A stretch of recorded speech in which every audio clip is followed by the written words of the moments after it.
Have a seat on your porcelain throne. It's time to talk some shit. You're listening to the Powell Movement.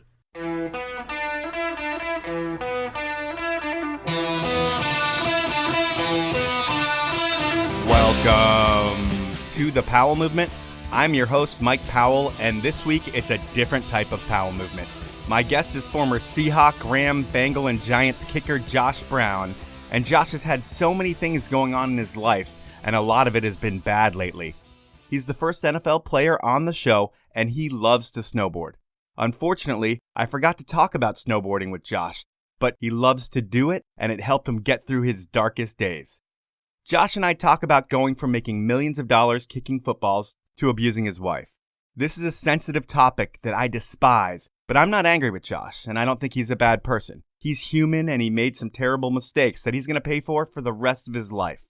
Before we get into the show, I want to ask you to follow me on Instagram at The Powell Movement, and please share my posts on social media. If you want to reach out to me for any reason, my email is mike@thepowellmovement.com. Finally, I need to thank my sponsors. They are evo.com, Rescue Water, 10 Barrel Brewery, and Unofficial Networks. Please support them. And now, let's talk to Josh Brown. We are in wonderful Woodinville, Washington at the house of Josh Brown. It feels like we're in the middle of the woods. It probably makes you feel like you're back at home in Oklahoma. And I know you were just back from a kicking camp, and you had a long NFL career. I believe it was about 14 years, and it's not over. You just went to the NFL kicking combine and working your way back onto an NFL team, and it's going to be a challenge, but tell me what kicking camp was all about. Yeah, I went to Gary Zahner's kicking combine, and this is an opportunity for the best free agents in kicking and punting and long snapping, specialists to put their talents up front in front of as many NFL teams as one time. And so in this particular camp, there were 28 NFL teams, 4 from the CFL, and we were down in Arizona is where that takes place. And it was a phenomenal camp. I had originally hung them up and felt like, okay, the career's over. We're just going to keep moving on. Life is good right now. My daughter's good. And I put my cleats back on for about 30 or 40 days and hit it hard 3 days a week and finished really well. Came out number 1 on a couple of guys' list. And now we just have to really wait and see. You're coming into this camp with some baggage that some of the other kickers don't have. You're also leaving that camp number 1 on a lot of lists. But what do you think the percentages are of you making an NFL team? Probably less than 5. Unfortunately, that's the reality of the whole entire situation. And it wasn't necessarily to go out and get a job thinking, yeah, this is going to make everything better. It was a lot of closure, like an opportunity for me to know that I'm still able to go out and do it. And I can say goodbye on my own terms as best I can in this situation.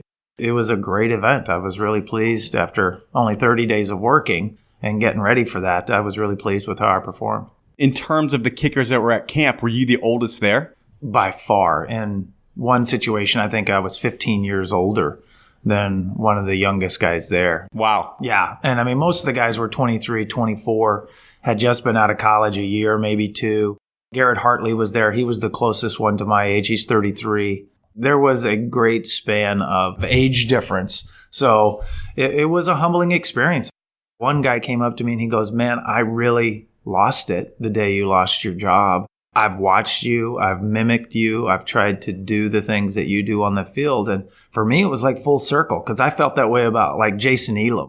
And I got to know him. I got to play against him. And Tom Ruin, my holder, had held for Jason for 10 years. So I got all the stories. I got to mimic a guy that I really loved and got to know as a person. And then to hear people say that about me, it was really a humbling experience to know that, hey, it wasn't all for nothing, It was a great experience, but it impacted people. Now it's helping the next generation come through. And it gave me a great opportunity just to pay it forward and pass down some of my knowledge.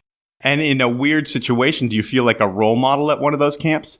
I felt exactly like a role model, and I think that was the humbling part about it is what I was saying and what I was doing. They were hanging on the words. And when I was kicking, they were really watching and asking, how'd you get the ball to move like that? How'd you get to do this? And to teach them some of those little secrets that You don't pick up at a kicking clinic. You pick them up through experience and game situation and talking and arguing it out with your holder. And, just over time, you pick up little things. And it was great to be able to really just give them a good lesson and things that they can learn and still grow. And it's not just about out there whacking the ball.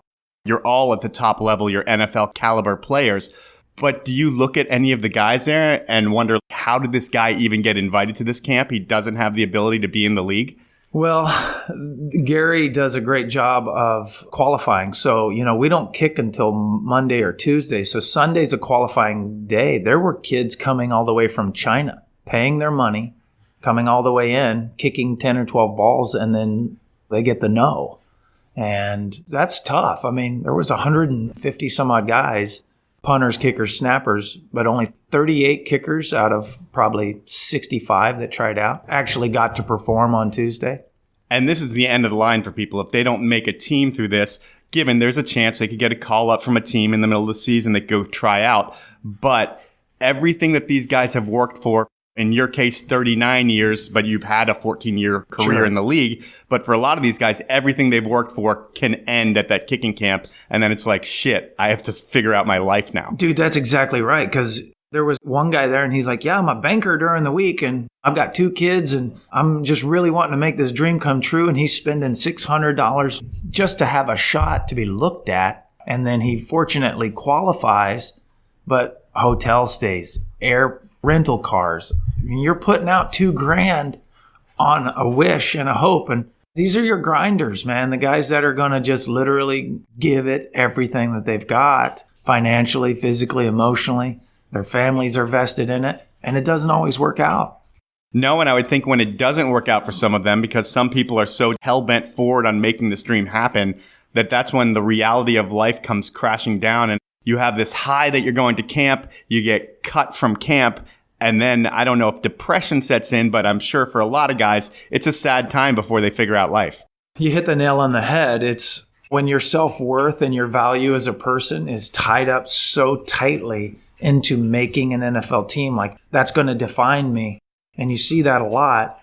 That's a major, major letdown whenever you're not able to complete the task. I mean, it's hard for some people just to say, I gave it my best shot and be okay with that. Yeah. If you don't make it, it's like, man, I'm out tens of thousands of dollars of trainers and kicking and time spent away from my family. I mean, but that's how you become successful in this life. It just may not be kicking in the NFL. And nobody wants to be a kicker that doesn't kick for anybody, because then you're a kicker at home. Yeah. And you're not winning many games here unless you're playing Madden, and you don't get paid in Madden. That's right. Now I want to get into your life, because it's been a roller coaster of a life. And it starts for you in Tulsa, Oklahoma. You have, 2 sisters? 2 sisters and a brother. I'm the youngest of 4. That's a tough thing to have, 4 kids. I mean, you have Georgia. Yeah. I'm sure Georgia's expensive. 4 kids is 4 times what Georgia costs. How did your parents do growing up? Were they making good money? No, not at all. I mean, my dad, born in 1936, had 7 brothers in the midst of Texas and Oklahoma. It was a struggle. And so with an 8th grade graduation, my dad did what he needed to do. Janitorial jobs, maintenance jobs, was a butcher at one time. So he did what he could for his family based upon what he knew, and how to do it.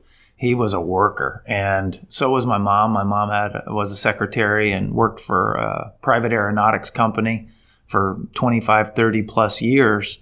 And I can remember times when I was probably 12 or 13, my mom would leave her 9 to 5 and go to a second job because my dad couldn't find work. So we did not live a lavish lifestyle. We did not go on major vacations and things like that. I mean, if we got something good, it was like Silver Dollar City in Missouri, and you got to go to the Precious Moments Museum on the way. Like, it wasn't the Hawaii trips that my kids are used to.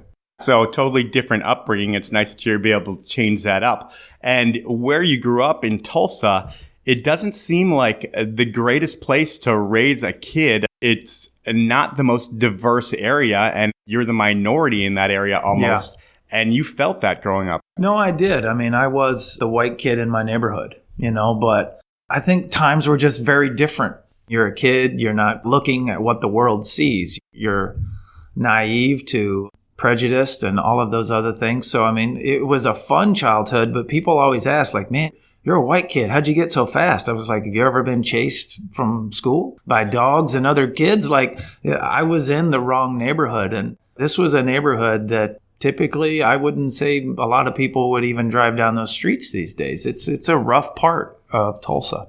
You had mentioned that one of the teachers at your school had her head blown off in the parking lot. Yeah, it was really an unfortunate incident. I remember in the 7th grade, the counselor, a man had showed up and shot her in the parking lot. And I can remember that vividly because it was the same day that Space Shuttle Challenger blew up.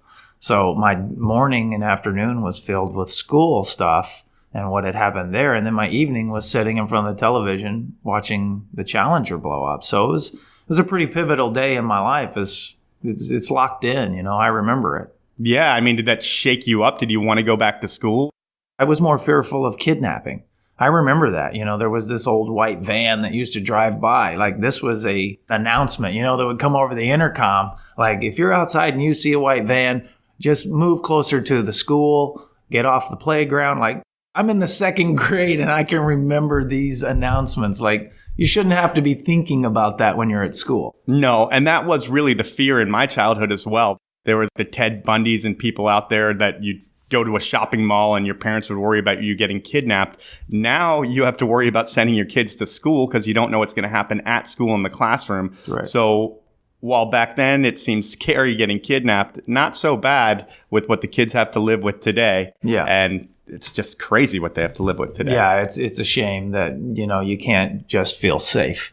Kids have almost lost that innocence to just be free and be careless a little bit with their joy and their laughter and their fun and enjoying all their friends. It's like, what do you have under your coat, man? Like, I don't want my daughter to live in that fear.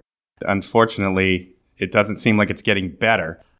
Growing up in Tulsa, you played soccer. Was that the big sport? Yeah, I started playing when I just turned 5. And I think in the beginning, my mom explains it now. She's like, you would not speak. You wouldn't talk. You were so shy. And I'm like, I do not remember a time in my life when I wasn't an outgoing person or an extrovert. And she's like, but this brought it out of you. You wanted to do something and we signed you up. And I was fortunate enough to have a great coach, Tim Radaball, who actually lived in my neighborhood, him and his son. And it became my obsession. It became my life. And I had immediate success in sports. And it just transferred into playing basketball and baseball. And I was in gymnastics. I was on a roller skating speed team. Bro, remember those Friday nights at the skate rink, just shuffle skating and having a great time. Like, that was one of the funnest things I can remember. And it was safe, like we got to go to the roller rink and mom will pick you up at 11, that kind of thing. And got into football and then track and field. And so you did everything. I did as much as I could do. And I loved it. And I was fortunate enough to have a mom who just did it for me. Like, she drove me everywhere. And were you good at all the sports that you participated in? Yeah. One of the better players on the team? Yeah. I applied myself. Kids today, like, when I talk to kids, like at a career school, when I went to my son's school, my stepson's, and I asked that question, hey, who wants to be a pro athlete? Well, every boy and half the girls raised their hands. And we talk about, on average, a pro will practice 10,000 hours before they ever even get a shot. So I'm talking to 8th graders. And I said, okay, so let's just pretend from right now until you graduate high school, no more video games, no more parties, no more going out. You're dedicating your life to becoming the best at one sport. I said, I never had video games. I think I had a Nintendo for 2 weeks. It just sat there because I wanted to be outside. I wanted to play, and I would play under streetlights in the driveway. I'd just sit there and shoot hoops until my mom just forced me to go inside. And it wasn't about, I want to be a best free throw shooter. I mean, it was just, I just wanted to have fun. I want to dunk. I want to 360 layups, whatever it was, based upon my age. I just wanted to have a good time. And eventually my parents moved out of that north side of Tulsa across the street from the soccer field because we were there so much. And eventually your parents moved to get you out of Tulsa altogether. I mean, that was a move for the kids, right? Yeah, it really was. Yeah. They didn't want to see you getting beat up and being chased home from school. And they move you to a place that is Foyil, Oklahoma, population 234. Yeah. When I think about that, it means that everybody knows what you're doing at all times. Everybody knows your name and knows your business. Yes. So from the time you moved to Foyil until now, everybody has known your name and everybody has known everything that you've done in your entire life, good or bad. And you've never really had an anonymous life. Never. No, especially not there. I mean, they knew your girlfriend and they knew your girlfriend's parents and they knew the ins and outs of everybody's marriages and everybody's at church on Sunday together. Everybody's on the football field at Friday night. Any Jews in Foyil? Not a lot of Jews in Foyil. Okay. No, not a lot of anything. No street lights. We got a gas station, the Top Hat Dairy Bar, the world's largest totem pole. 90 feet. 90 feet, man. So that's our claim to fame right there on the old Route 66. And is that weird going from the big city to the small town? And are you almost a celebrity per se the first day at school? Because the new kid is always looked at and there's probably like 15 kids in your class. Yeah, there wasn't many more than 15. I think I graduated with 39. But yeah, that's what it was. It's like, who's the new kid? Why'd you move from Tulsa? What'd you do? You know, it's like we were so far out in the country. It's like, did you do something wrong? Did you get kicked out of your school? I was like, no, like I'm a pretty good student. Played football. Like I didn't have any major trouble at junior high other than just being a boy, getting caught up in ruckus and fighting and, jacking around. Nothing criminal or nothing bad. But yeah, instantly, man, you walk in and I'm like, can I kick field goals? And they're like, this is 8-man football, dude. We don't kick anything here except to kick the game off. That's it. Like we just run the rock. 8-man football is a totally different thing than most kids will ever play. And it's based on you going to a school with 39 people in your graduating class. And there's a lot of other small schools around. And you dominate, it sounds like, in football. And was that from freshman year on? You pretty much crushed it? Yeah, even in the 8th grade. There was just something good in the class that I was a part of there. We had Tommy Harvey was one of my best high school friends and a guy I still see today when I go home. And by his sophomore year, I mean, he's throwing 90-mile-an-hour fastballs. Like he was a quarterback and he could sling it and he was a great basketball player. So there was actually 4 or 5 of us that really just loved to compete and make each other better, whether it was in sports or throwing rocks out in the pasture. Like these are the guys, like everything we did was about beating the other guy. Okay. Like we had that kind of relationship. We had so much fun. I mean, we were just backwoods country kids having a ball and just lighting up the field and the court every shot we got. You were a 2-time state champion in the high jump. Mm-hmm. In terms of your dominance in football, your senior year in high school, not the best year in terms of touchdowns. I think you only had 51. Yeah. 1,800 all-purpose yards, and that's pretty amazing. You were also 8 for 16 kicking, but you nailed a 61-yarder. That was your freshman year, I think. No, that was my junior year. We played White Oak in the playoffs, and that was like a walk-off winner. Okay. Yeah, so in 8-man football, you have a 45-point mercy rule. I think my senior year, we only played 3 complete games. Huh. I could do a number of things. I was just really fortunate, and I was faster than most of the guys out there. And I wasn't always the biggest guy, that's for sure. I was 165, 170 pounds, but I ran a 4.4.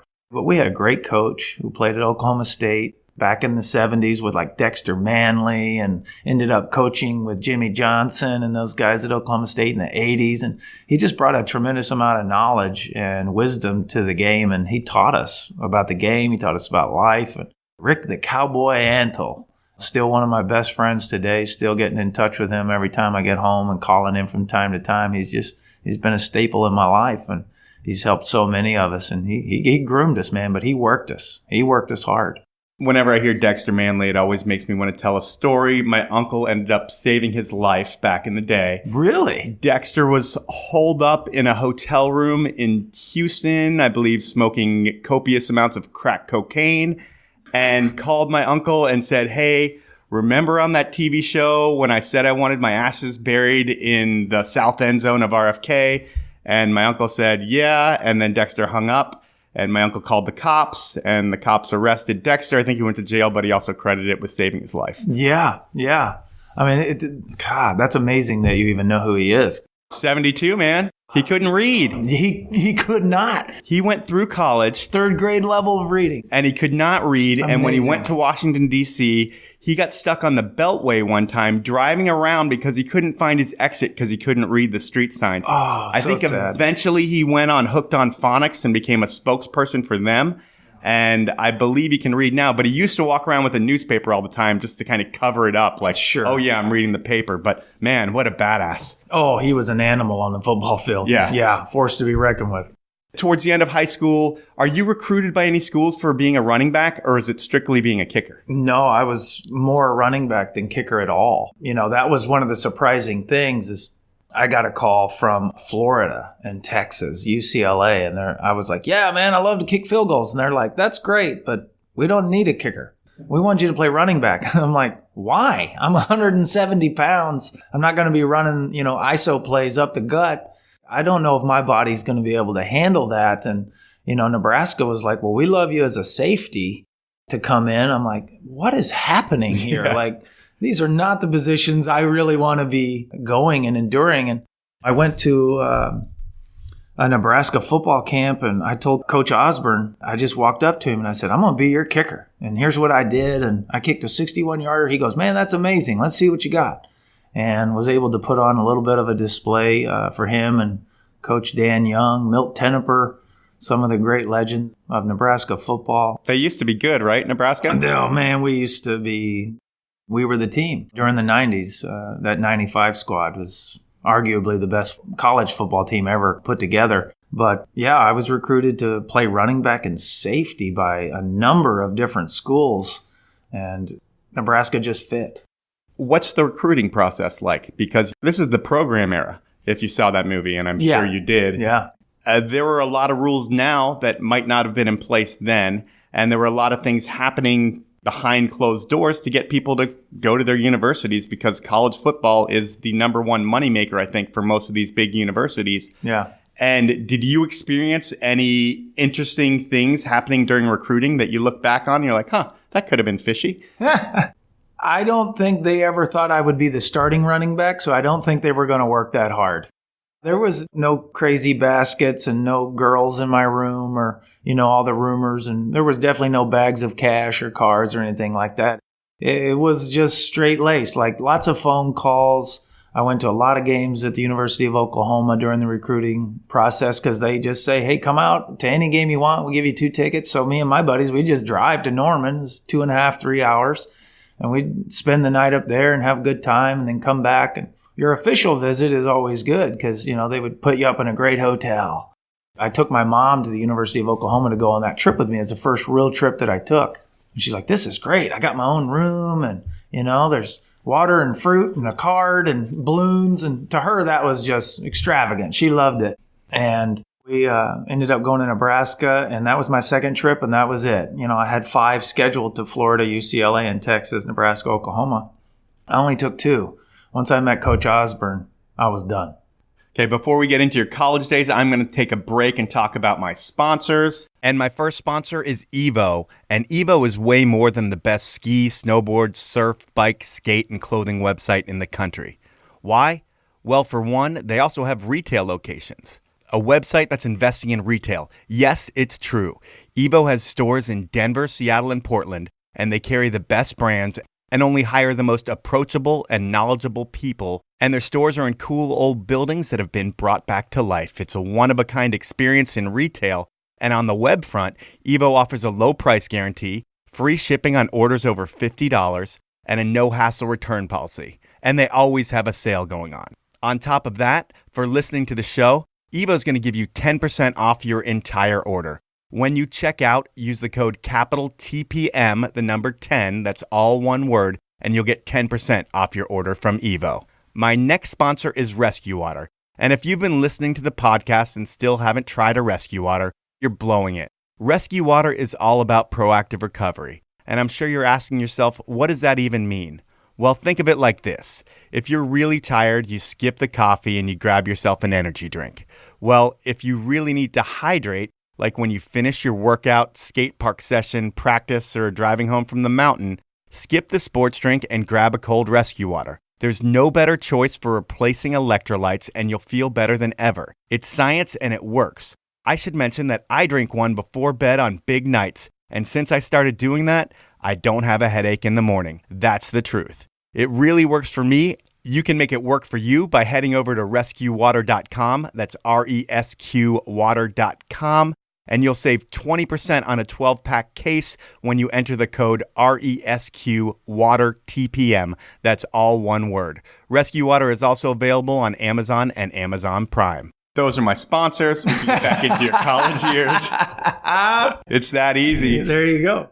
So you get to Nebraska. Was Osborne your coach your freshman year? He actually retired right before I got there. And what a buzzkill that is, the guy that you didn't visit other schools for, because the college coach is the guy that you pick a university for. Yeah. I mean, you can look at the campus and that's great, but if the coach is charismatic and he's able to win you over, you're going to run through a brick wall for that guy. And you signed up to run through a brick wall for Tom Osborne, and then you come to school and have a different coach. How frustrating is that?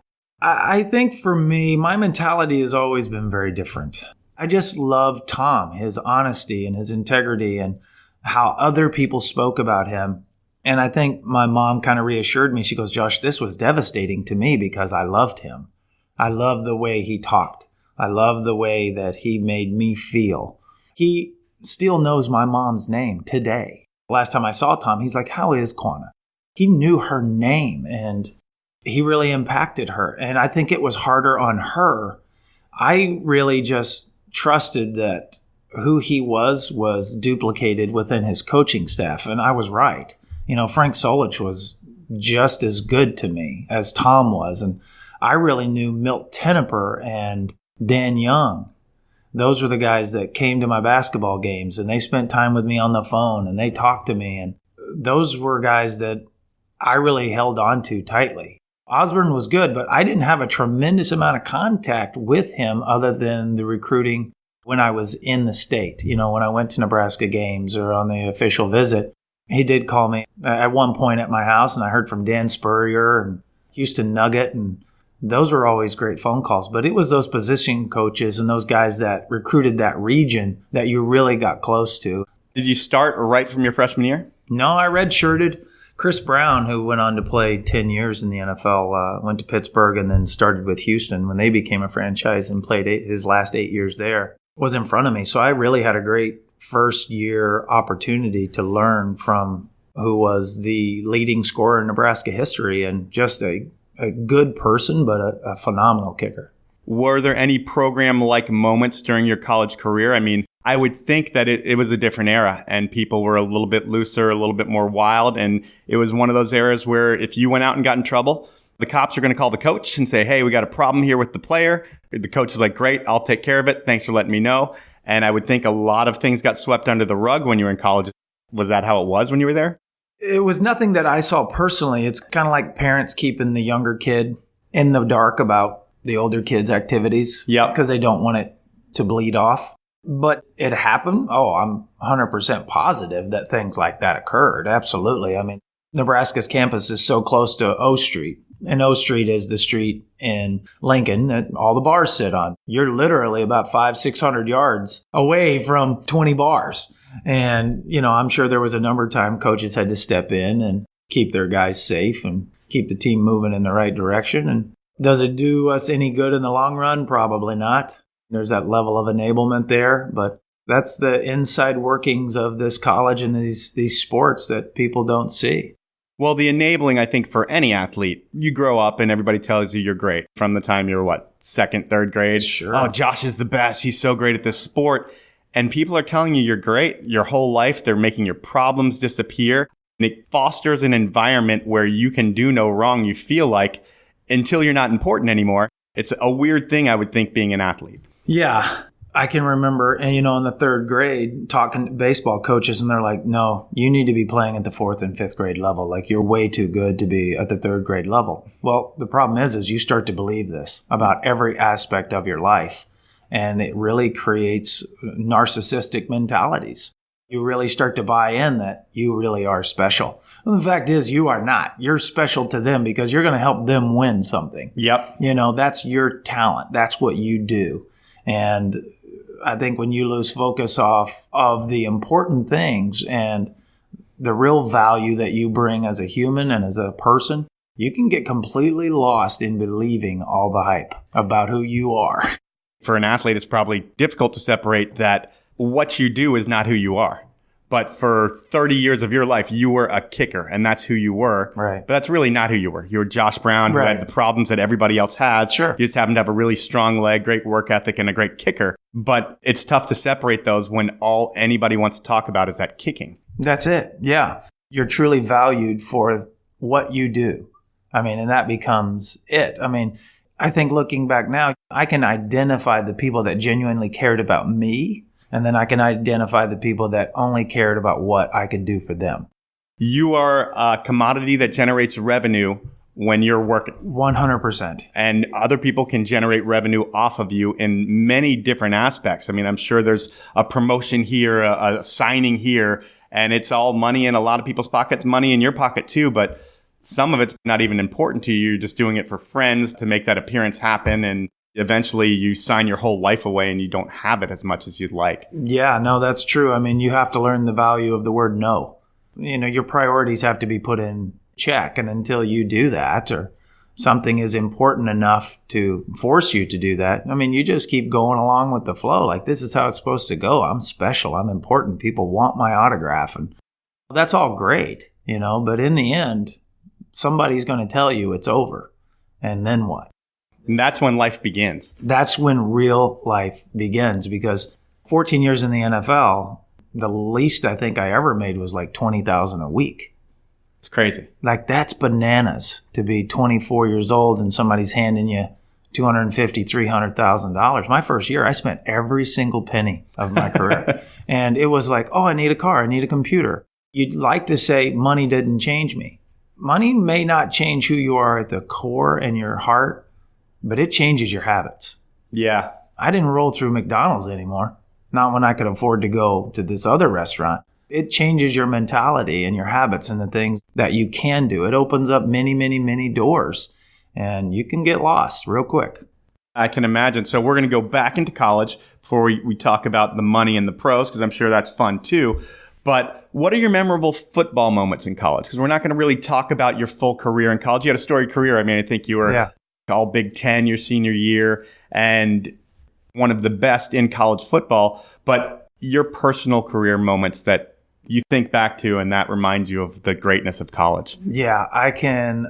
2000, I was having a rough year. I mean, at this point, I think I was like 5 for 10. Yeah, that's not good. Awful. Like, when I walk out on the field, people are like, oh, crap, what's going to happen? Yeah. Like, you really don't know if you're going to make it or not. Like, that's just where I was at in my head.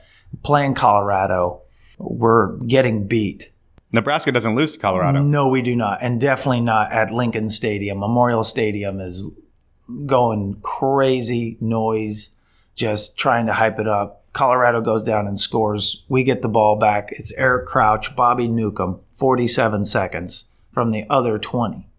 Tot, tot, tot. These two just bring it down the field. And with time running out, I get a 29-yarder, and here I come. Out on the field. All the fans closing their eyes. They're like, oh my God, this is going to be awful. What's about to happen here? I can remember this whole entire thing so vividly. And my holder, Dan Haydenfeld, who's also my roommate for a couple of years in college, he's like, you got it, man. This is going to be awesome. It's like, all right, let's do it. And are you doubting yourself at this point? 100%. Okay. I'm nervous. Like, I have to do this. We cannot lose. And I mean, just a straight lace right down the middle. And the whole team piled on top of me. And I can just feel it. I mean, massive men, everybody jumping up and down. And I'm on the bottom of this pile laying flat and just getting squashed. It feels like the whole team's on me. It's probably like 20 people. You're just suffocating, and your face mask is the only thing saving you. And just getting up and being lifted up on their shoulders and carried out of that stadium. It is one of the most memorable moments of my sports career, not just in college. I mean, it was one of those days that will always be in the back of my mind when I think about. I just smile. It was such a great moment. What does it look like after being carried off the field? Because you're in college. I hope you guys are going out and having a good time because that's what I want to believe college football players do.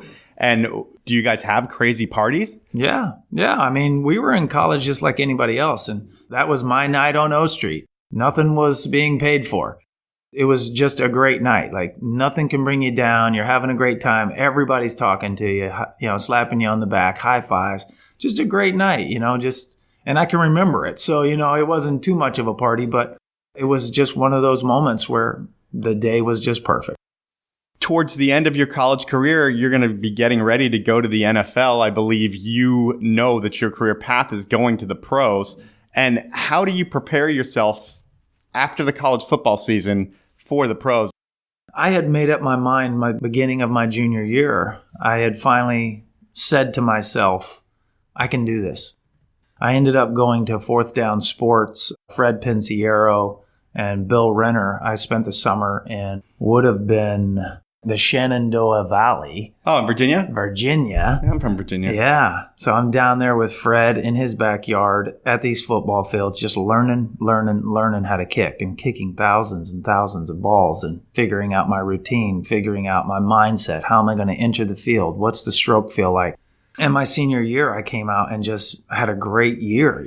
For me, it was a great year. I was maybe only 76%, 78%, but it was such a massive jump from sophomore, junior, senior. When I walked out, I knew I was going to make it. My mindset had changed. My confidence had changed. I understood the craft. I had one holder.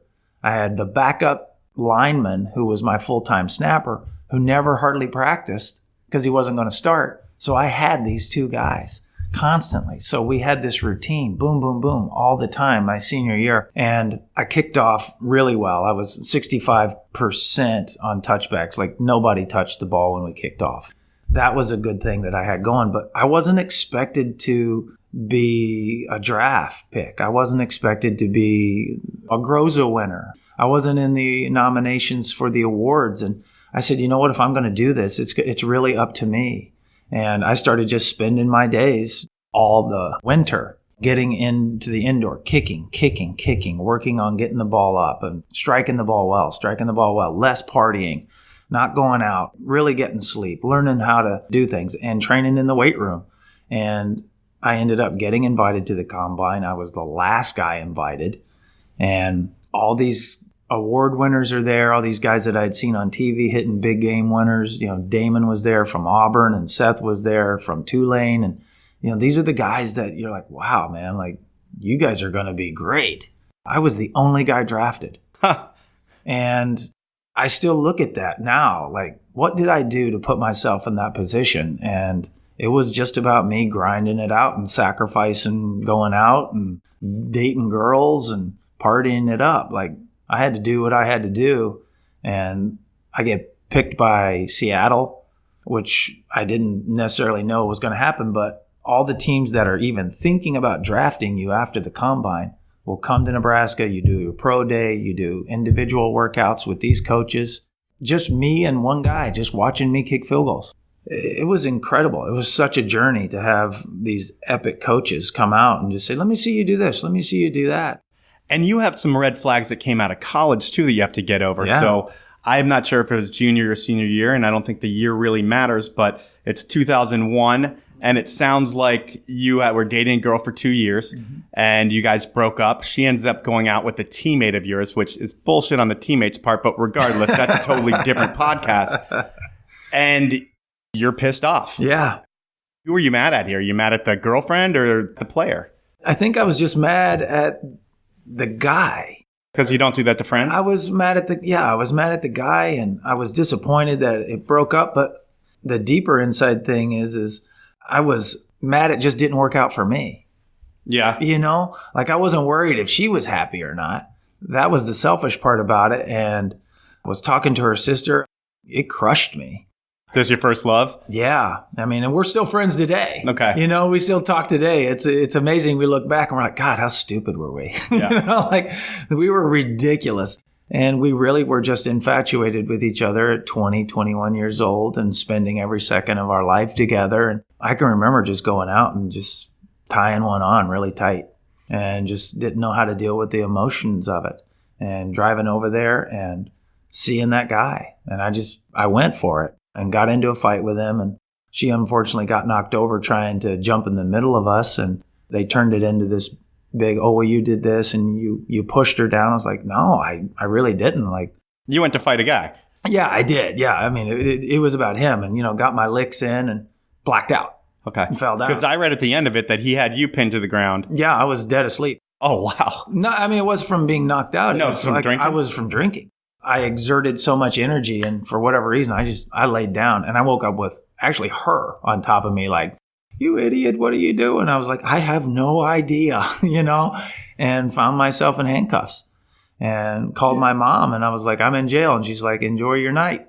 First night in jail, I would think. I actually had $100 in my pocket left, and I bailed myself out. I was only there for a couple of hours and came out. And unfortunately, somebody I knew was in the lobby getting somebody else out and got a ride home. And that was a very large learning experience. What do the coaches do? And do you get suspended? How does that work? I had to call them the next day, and they're like, are you kidding me? I'm like, no, I wish I was. Right. And they're like, there are more girls, out there, more fish in the sea, Josh. Like, no need to go this route. And I do believe that they understand it was immaturity and ignorance and not thinking that through, mixed with booze and inability to handle the emotions. And they just kind of said, okay, well, we got to suspend you. I was like, all right, do what you got to do. And let's just get it over with so we can keep moving.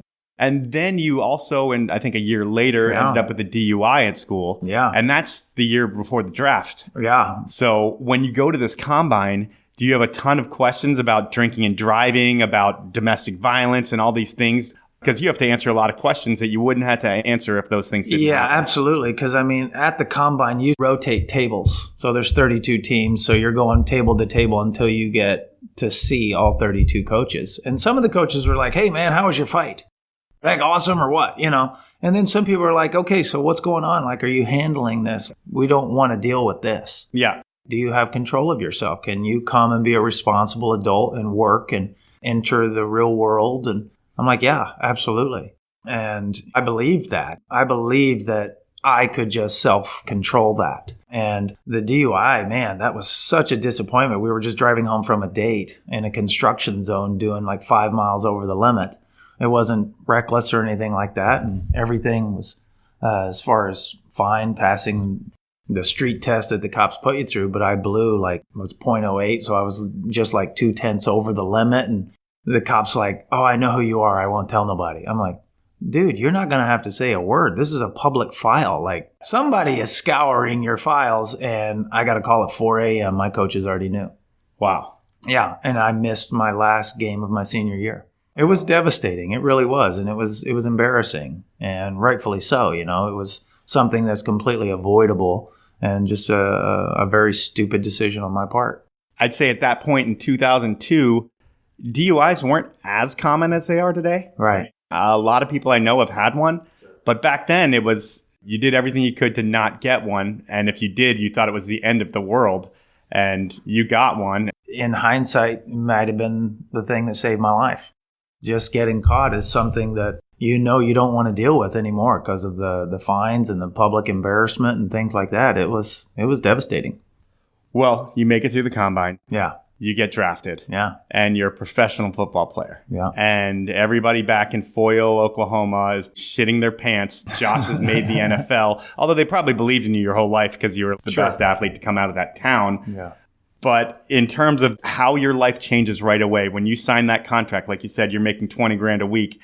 I believe, though, that's $20,000 a week during the season. It's game weeks, right? Yeah, you only get 9 checks. It's not like $20,000 for 52 weeks. Are you living paycheck to paycheck?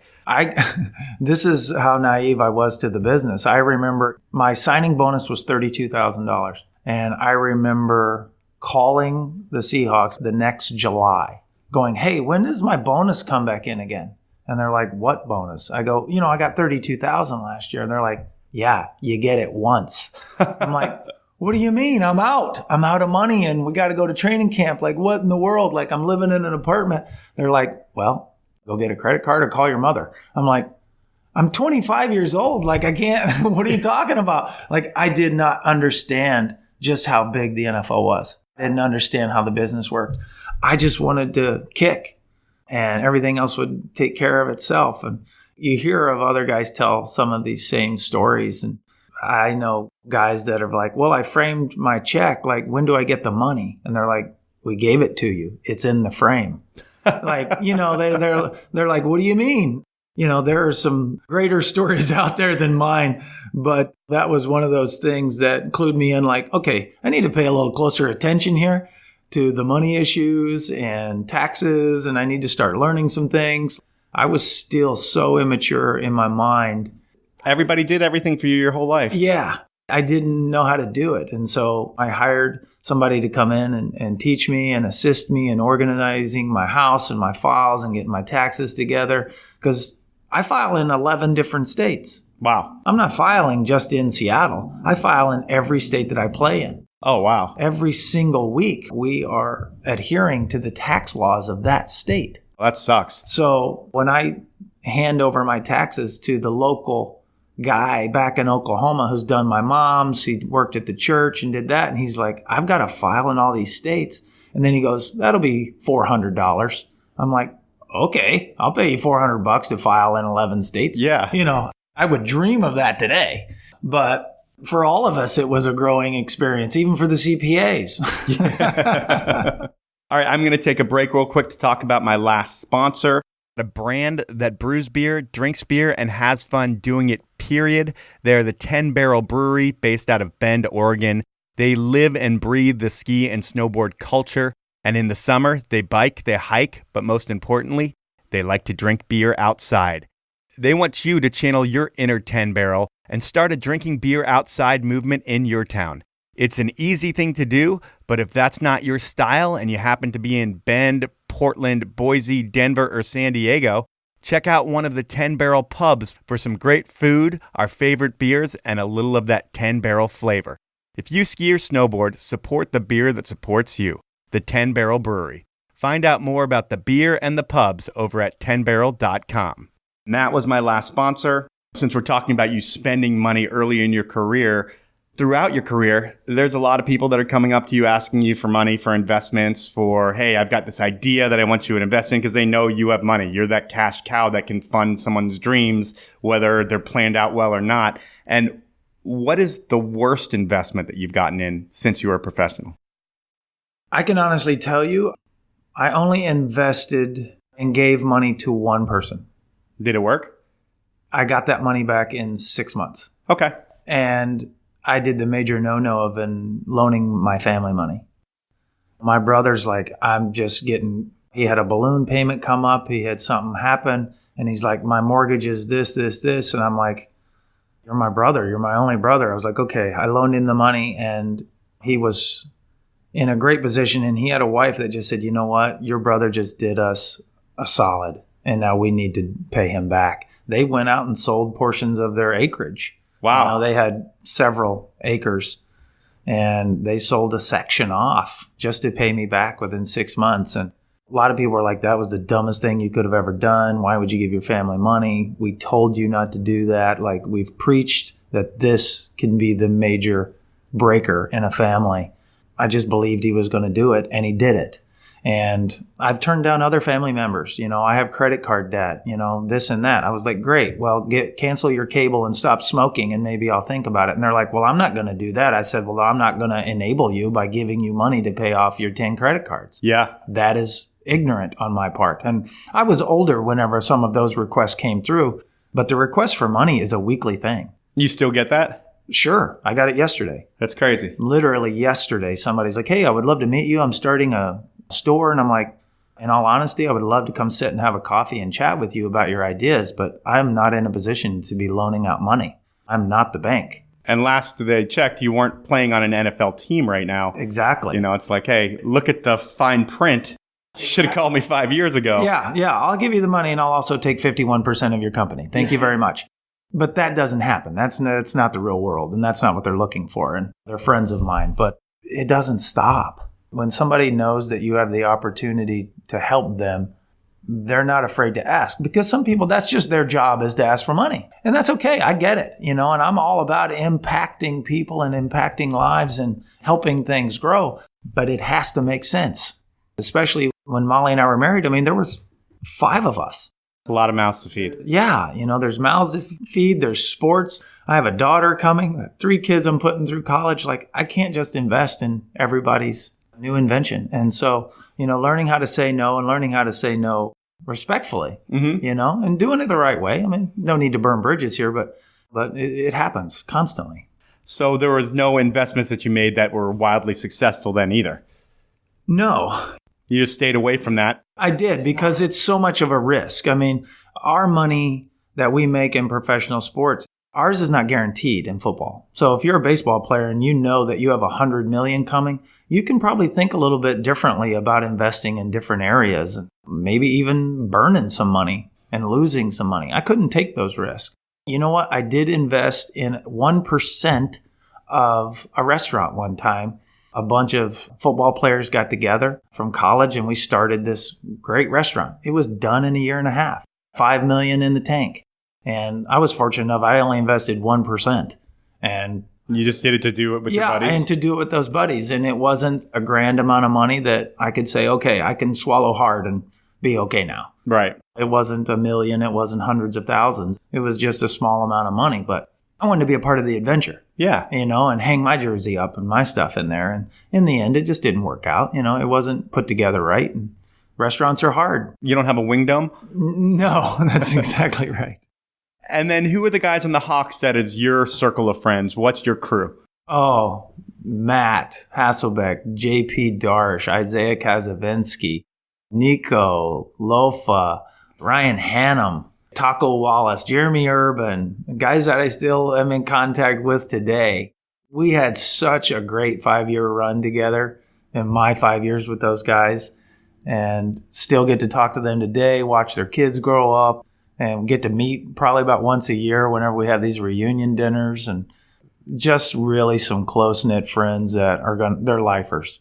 The lifers that you're going out with around town, do you guys get a ton of special perks? Can you pay at a restaurant, or are they just like, no, it's on us? I wish that happened now. No, it's not that case, and it isn't that case for me specifically. And I'm not saying now, but I'm saying back in the height of your career. Oh, absolutely. Yeah, absolutely. I mean, you'd walk in and people would want to buy you drinks and this and that. And I think you could never buy yourself a beer. It's always happening from someone else. Exactly. That time from 2003 to 2007, when we were really on a great run, Matt was just taking over for Dilfer, and we had been to the Super Bowl in 2005. And then in 2006, when I hit all the game winners, for me, that was like probably the best year, where if I walked in somewhere, it was great. It was like, can I get you something? Appetizers on us. We'll cover a plate, this and that. They're obviously still making money, but they did something. And it made you feel like the biggest rock star in the world. Yeah. It really did. And it made things so much fun. And you wanted to take your friends to the places where you knew people were going to treat you like a king and make you feel like you're the president, like you can do anything. And those were the heydays, and they were just so much fun. Yeah, and you mentioned that Super Bowl year. That has to be so exciting because this city hadn't seen that ever. This city was a city of losers, except for 1978. Yeah. Or 79, whatever the Sonics won. But other than that, and the Storm, you got to remember the Storm. Sure. But other than them, it's been a city of losers for a long time. And then you guys start winning, and this city starts getting excited. I've been in a lot of cities. I grew up in the D.C. area for the Redskins Super Bowl years, and it was very exciting there. A great time in my life to live in a championship city. But here, the energy of the city was off the charts because at that time of year, everything sucks in Seattle. It's raining, it's miserable, and usually the Seahawks suck. But they don't that year, and it felt like a college team. Did you guys feel that too, that it was like a college environment? Absolutely. I remember it all starting that year. We went to Washington, and it was the first game winner I ever missed in my life. Okay. 47-yarder left hash. The guys had fought all day. I can remember, that was the year we picked up Grant Wistrom, and for whatever reason, he just sticks out to me, and knowing him from Nebraska. And remembering that game, and then after that game, we reeled off like 10 or 11 in a row. I mean, we went on a massive run, hit the game winner against Dallas. And you remember the Giants game where Jay Feely missed 3 field goals. We won some games by the hair of our chin. And then there were other games we were just destroying people. Matt was just firing on all cylinders. Sean was running like crazy. You had Walt, Steve Hutchinson, Robbie Tobeck, Chris Gray. I mean, we had an offensive line that was just killing everybody. Ken Hamlin and Trufant and those guys in the back on the defense. And that was just one of those years where it went so fast because you didn't even think about it. You were going to win and you knew it. Practice was fun. Meals tasted better. You slept better. Everything fell together. And for me, now it may have been different in the Kingdom, but for me personally, that's when the 12th man became the 12th man, was that 03 to 07 run. Oh, yeah. The stadium's only like 2.5, 3 years old. People are getting into it. They're buying into Coach Holmgren and Hasselbeck and the offense and what everybody's doing. And all of a sudden, we become the team. That year was incredible to watch Sean run for all those touchdowns, to see Matt throw and run the way that he was running the offense, see Lofa come out and have a great rookie season. And it was a team without any stars. I mean, you look at Sean Alexander, he's the star, but it was a bunch of, I won't say average Joes because you're all NFL players who are way above average Joes, but B players in the NFL that were able to come together and turn it into an A as a collective.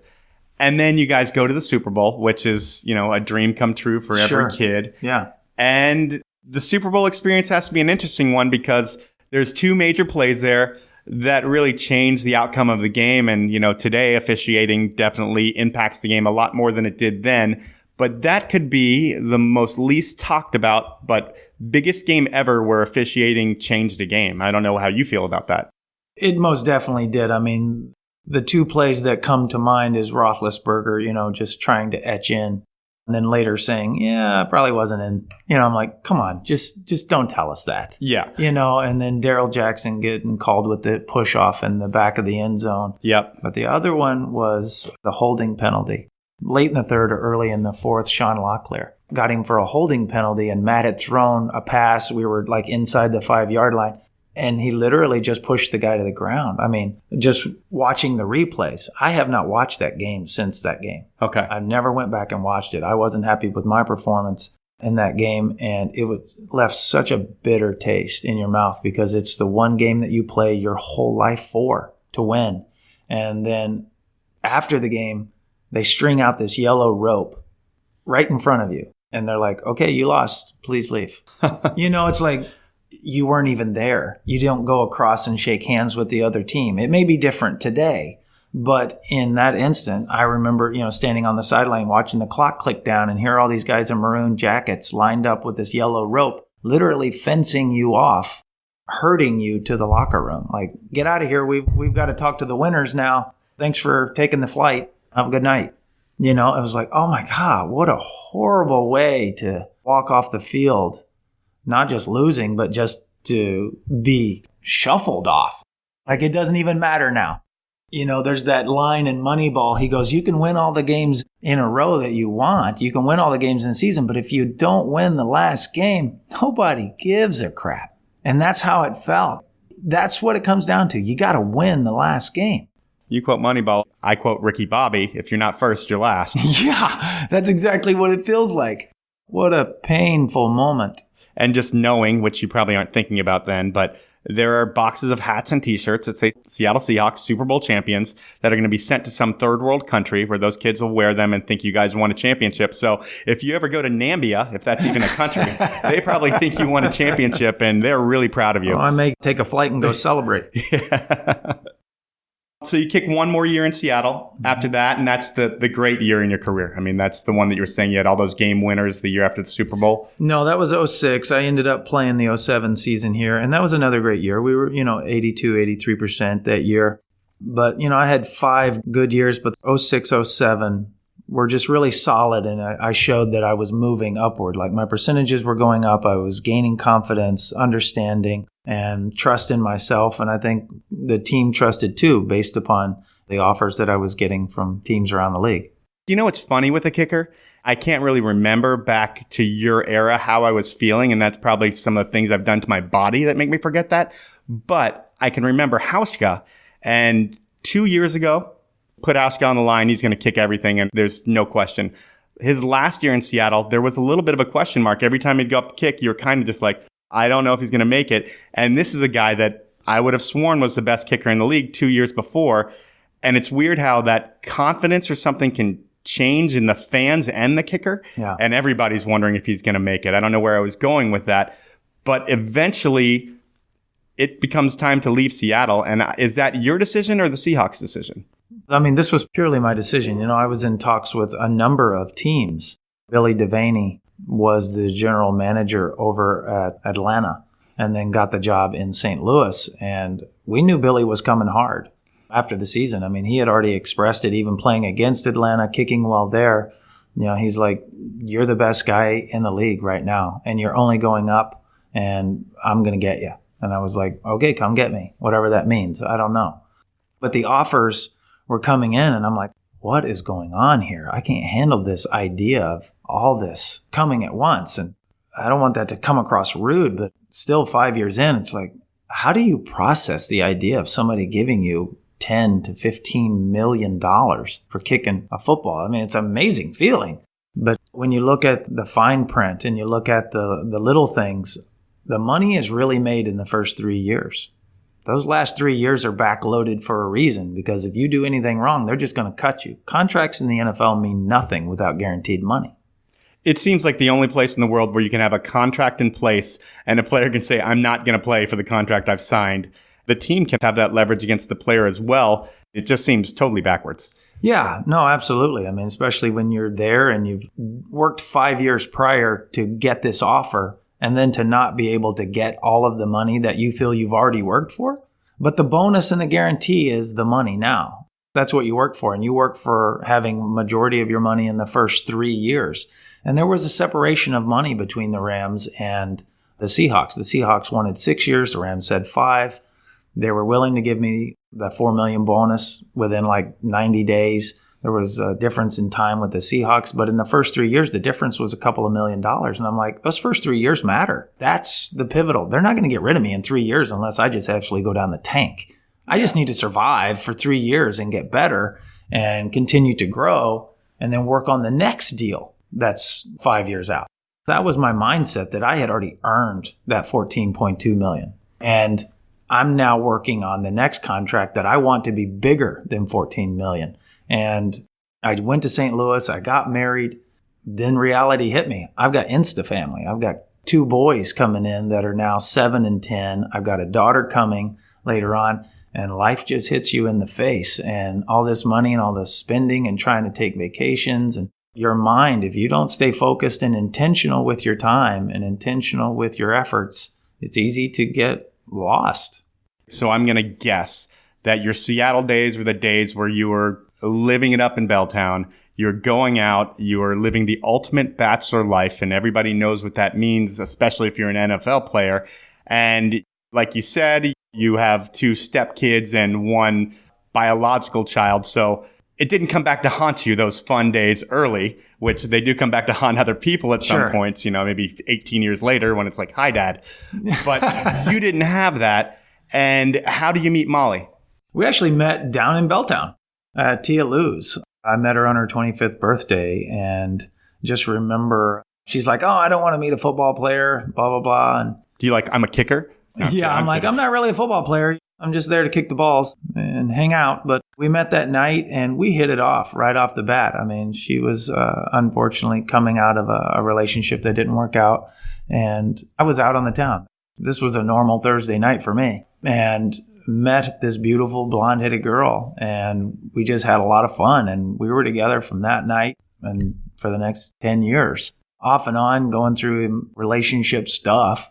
But we always got along. We always had a blast. We always had fun, and getting to know her and getting to know the boys. And after about 2.5 years of dating, visualize a life together. And when I moved to St. Louis, I was like, yeah, I just don't know if this is going to work out and this and that. And then 3 months later, I'm like, I really want you to be with me. I want you to go with me and do this journey with me. And We got engaged and we were married 3 months later in Chelan, yeah. Baby on the way first before marriage or no? We were married in July and pregnant in October. Wow. Yeah. Should have taken more time just to try because I hear that's the funnest part. Yeah, it's what I've heard. But you went quick. You nailed it, they would say. And then you get to St. Louis. Life starts there. I would think a completely different city, not half as cool as Seattle. I'm sure you'll have things to defend St. Louis with, but East St. Louis is supposed to be beautiful any day of the week. I never ventured over there. Well, I've heard a lot of crazy things about East St. Louis, but I never made my way over. Well, if you are listening to the show, I highly recommend going to East St. Louis with your windows down, music pumping as loud as you can, preferably at nighttime, wearing a lot of red or blue. Yeah, I wouldn't advise you to stop and sit in your car a lot. Or do any of that. Yeah. With your relationship, because we're going to talk about that as well. There's some trouble in paradise there. I think that starts in St. Louis. Sure. And the first event we're friends. And I don't agree with everything that you've done, and you probably don't agree with it either. Shit happens in life. And there's a lot of different ways, I guess, I could approach this. And I'm not approaching it as judging or anything like that, but some of these questions could come off as pointed, and I'm sorry if they do, and you can tell me I'm a dick if they do. So that's fine. Trouble in Paradise starts in 2009. Molly's 6 months pregnant, and you guys are fighting, and I guess there was a box of mail that was thrown. She said you grabbed her shoulders, and it felt like she was being pushed out the door. Is that the first big blowout that you guys had? That was the first big blowout that we had. Yeah, and that was unfortunate. It was immaturity and not knowing how to emotionally but knowing how to emotionally help somebody. And I didn't know how to help myself either. We fought so hard against one another in defense of ourselves. Rather than knowing how to love each other through difficult times and communicate clearly and talk things out, it became you threaten me, I threaten you. We go back and forth, and it's just bad word after bad word until things blow up out of control. And it really was the beginning of the end. Even that early on, we didn't know that. We're almost 3 years removed, and we can actually sit and talk about this. Like, oh my God, like in the beginning, like we just did not know how to communicate. And we did not know how to take care of one another. We had this perception in our mind of marriage. Now, she had been married prior, but I had this perception, and we all go in with this perception that marriage is going to be great, and I'm going to take care of her. She's going to take care of me. We're just going to have sex all the time. That doesn't happen. That does not happen. And the kids are going to be happy and smiling and well-dressed, and their hair will never be disheveled. And then you have the reality side of this, and what we've learned and what we didn't know at the time is you're either living for that person 100% of the time and it's reciprocal, or you're just going to battle. And we battled. We did not know how to get out of our own way individually. And we carried a lot of baggage, a lot of things that we didn't even know existed. We were immature that way, her being divorced and me trying to solve the problem with money. Yeah. How can I take care of the biological dad and make it possible for him to be here? And did I do those things with the correct motivation? Did I do it out of love for him and the boys and understanding and having compassion for him because his kids lived here and now they've moved away 2,000 miles away? That would be very difficult. And having great conversations with him and trying to balance a professional career, a wife, 2 kids, a biological father, a baby on the way, mortgages, investments, life. Yeah. This is not something that is just what I had to deal with. These are normal things, but we did not know how to be in a productive, loving marriage and deal with all that at the same time. Especially early on in marriage, it's tough to understand the other person's perspective on things because you see one thing your way and you're going to defend it till the end of time. Until you can take her perspective and she can take yours, you're never really going to understand each other. You're just going to understand your own point of view. Absolutely. We both see the world through our own lenses. That is a culmination of our choices and decisions and our culture and our upbringing and the examples that we saw from our parents.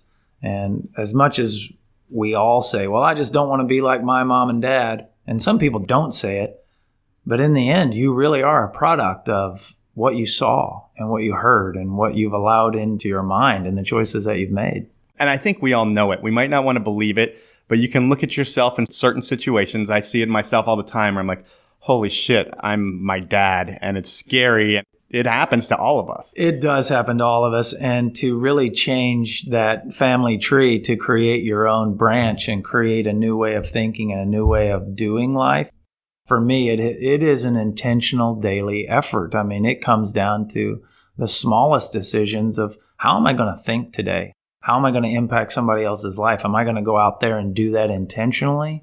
And am I going to read today, or am I going to sit in front of the television?